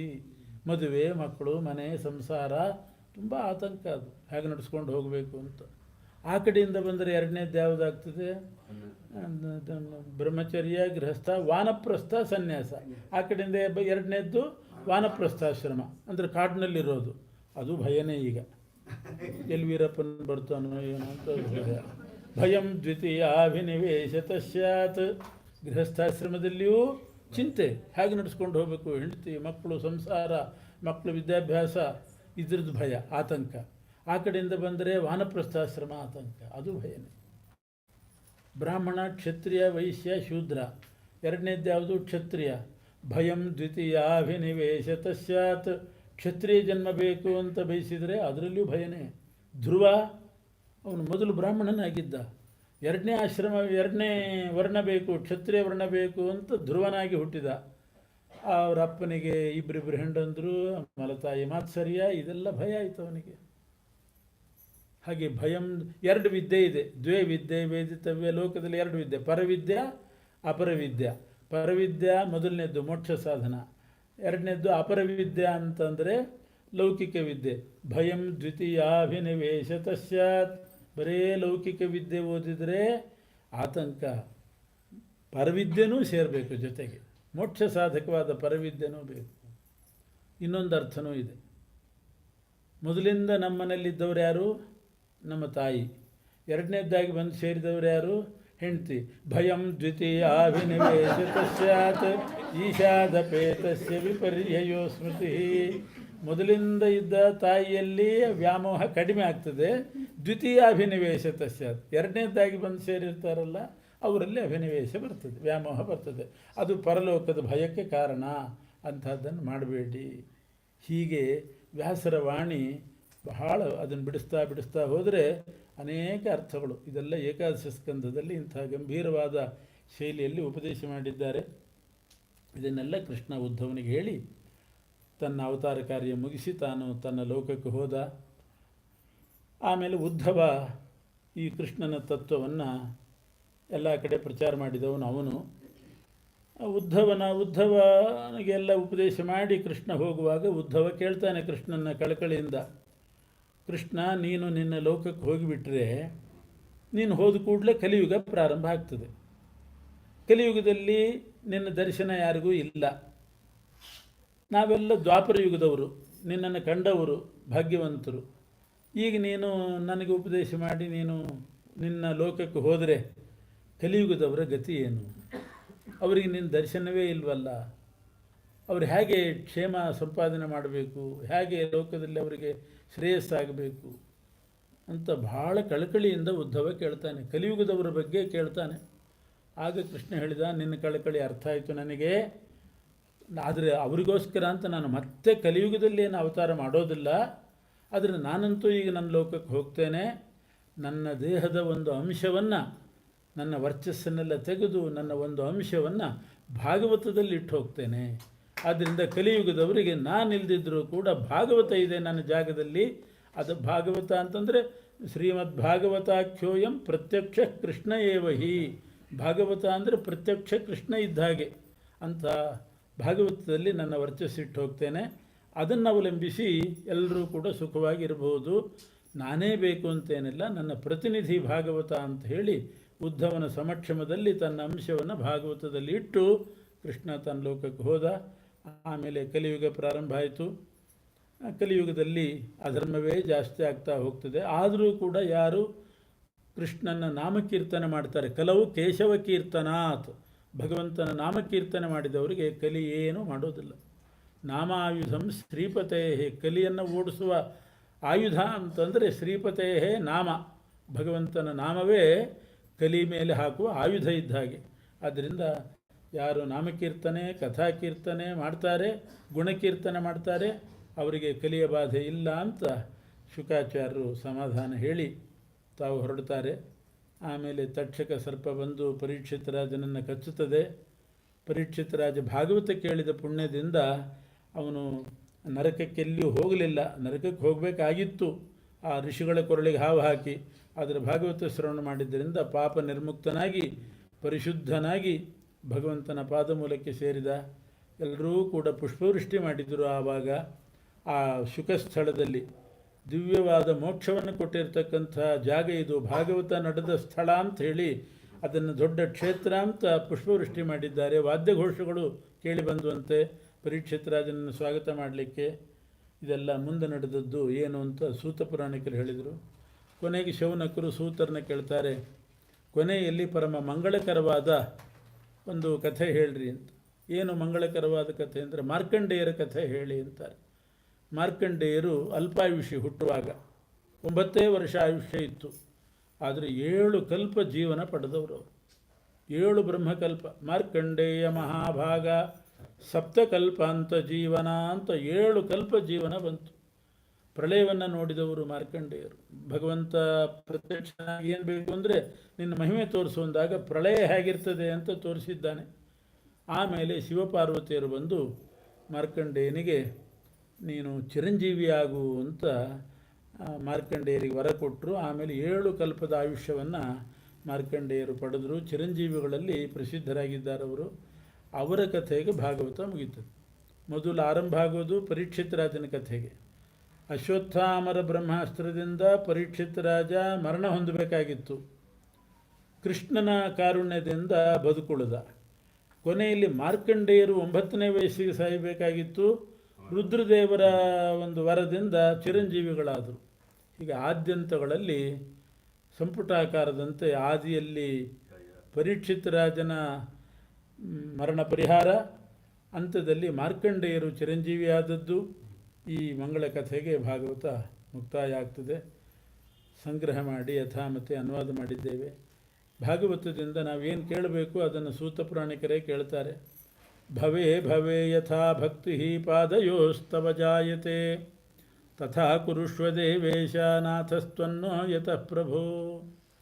ಜನ್ಮ ಜನ್ಮದಲ್ಲಿ ಎಷ್ಟು ಜನ್ಮ ಎತ್ತಿದರೂ ಪರಮಾತ್ಮನ ಪಾದದ ಸ್ಮರಣೆ, ಭಗವಂತನ ಪಾದದಲ್ಲಿ ಭಕ್ತಿ, ಇದು ನಮಗೆ ಭಾಗವತದಿಂದ ಬರಲಿ ಅಂತ ದೇವರನ್ನು ಕೇಳಿ, ನಾಮ ಸಂಕೀರ್ತನಂ ಯಸ್ಯ ಸರ್ವ ಪಾಪ ಪ್ರಣಾಶನಂ ಪ್ರಣಾಮೋ ದುಃಖಶಮನಃ ತಂ ನಮಾಮಿ ಹರಿಂ ಪರಂ.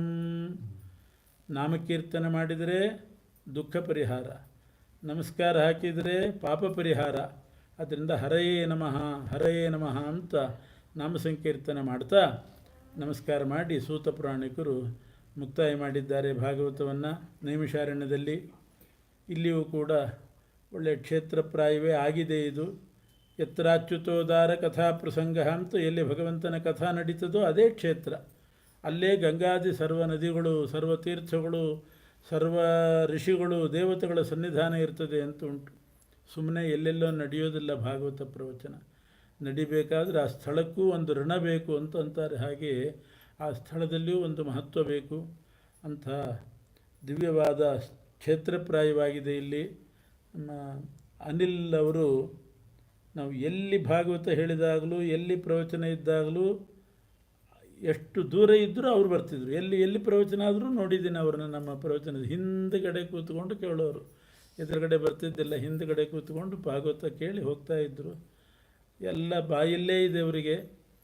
ಮತ್ತು ಈ ವಾತಾವರಣ ನೋಡಿದರೆ ಅವರು ಮಾತ್ರ ಹಾಗೆ ಅಂತ ಅಂದ್ಕೊಂಡಿದ್ದೆ. ಅಷ್ಟಲ್ಲ, ಇಲ್ಲೆಲ್ಲ ಇಡೀ ವಾತಾವರಣವೇ ಭಗವನ್ ನಾಮ ಸಂಕೀರ್ತನೆ. ನಾವು ಬರುವಾಗ ಎಷ್ಟೋ ಕಡೆ ಹೋಗುವಾಗ ತಡ ಆಗ್ತಿರ್ತದೆ. ನಾನು ಎಲ್ಲಿ ಹೋದರೂ 15 ನಿಮಿಷ ತಡಾಗೆ ಹೋಗೋದು ಅಂತ ಪದ್ಧತಿ ಅದು. ಹೋಗುವಾಗ ಏನೋ ಹರಟೆ ಹೊಡ್ಕೊಂಡು ಮಾಡಿ, ಹಾಗಲ್ಲ.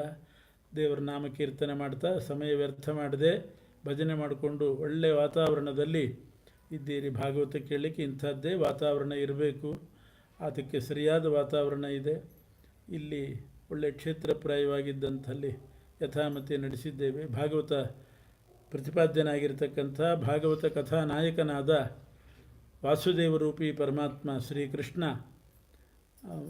ಅನಿಲ್ ಅವರ ಕುಟುಂಬದವರಿಗೆ ಮತ್ತು ಬಂದು ಶ್ರವಣ ಮಾಡಿದಂಥ ಎಲ್ಲ ಭಕ್ತವೃಂದರು, ಅವರ ಆಪ್ತರು, ಇಷ್ಟರು ಎಲ್ಲರಿಗೂ ಕೂಡ ಜ್ಞಾನಭಕ್ತಿ ವೈರಾಗ್ಯ ಕೊಟ್ಟು ಕ್ಷೇಮ ಸ್ಥೈರ್ಯ ವಿಜಯ ವೀರ್ಯ ಆಯುರ ಆರೋಗ್ಯಾದಿಗಳನ್ನು ಕೊಟ್ಟು ಕಾಪಾಡಲಿ, ಚೆನ್ನಾಗಿಟ್ಟಿರಲಿ ಅಂತ ದೇವರಲ್ಲಿ ಪ್ರಾರ್ಥನೆ ಮಾಡಿ ಕೃಷ್ಣನಿಗೆ ಅರ್ಪಣೆ ಮಾಡ್ತಾ ಇದ್ದೇವೆ. ಶ್ರೀಕೃಷ್ಣ ಅರ್ಪಣ ವಸ್ತು. ಹರೆಯನು.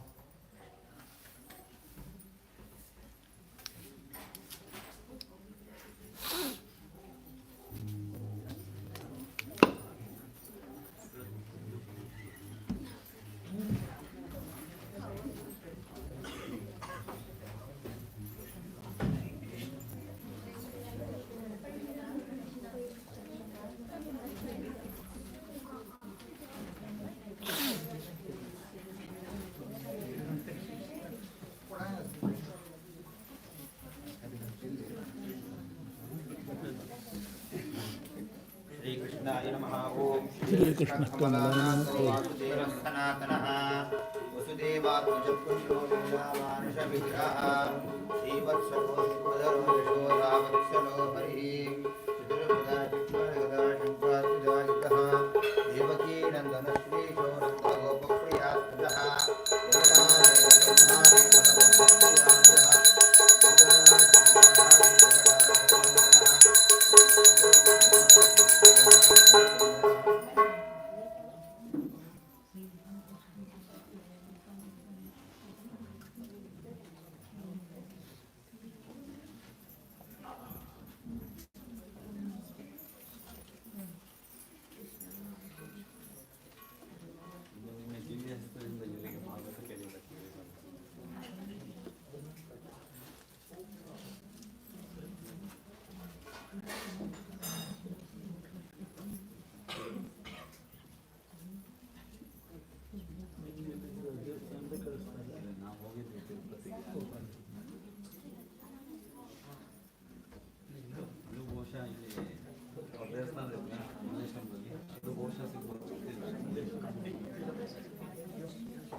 ಎರಡು ನಿಮಿಷ ಮಂತ್ರಾಕ್ಷತೆ ಎಲ್ರಿಗೂ ಕೊಡ್ತಾರೆ. 2 ನಿಮಿಷ ಫಲ ಸಮರ್ಪಣೆ ಮಾಡಿ ಆಮೇಲೆ ಎಲ್ರಿಗೂ ಮಂತ್ರಾಕ್ಷತೆ ಕೊಡ್ತಾರೆ. 2 ನಿಮಿಷ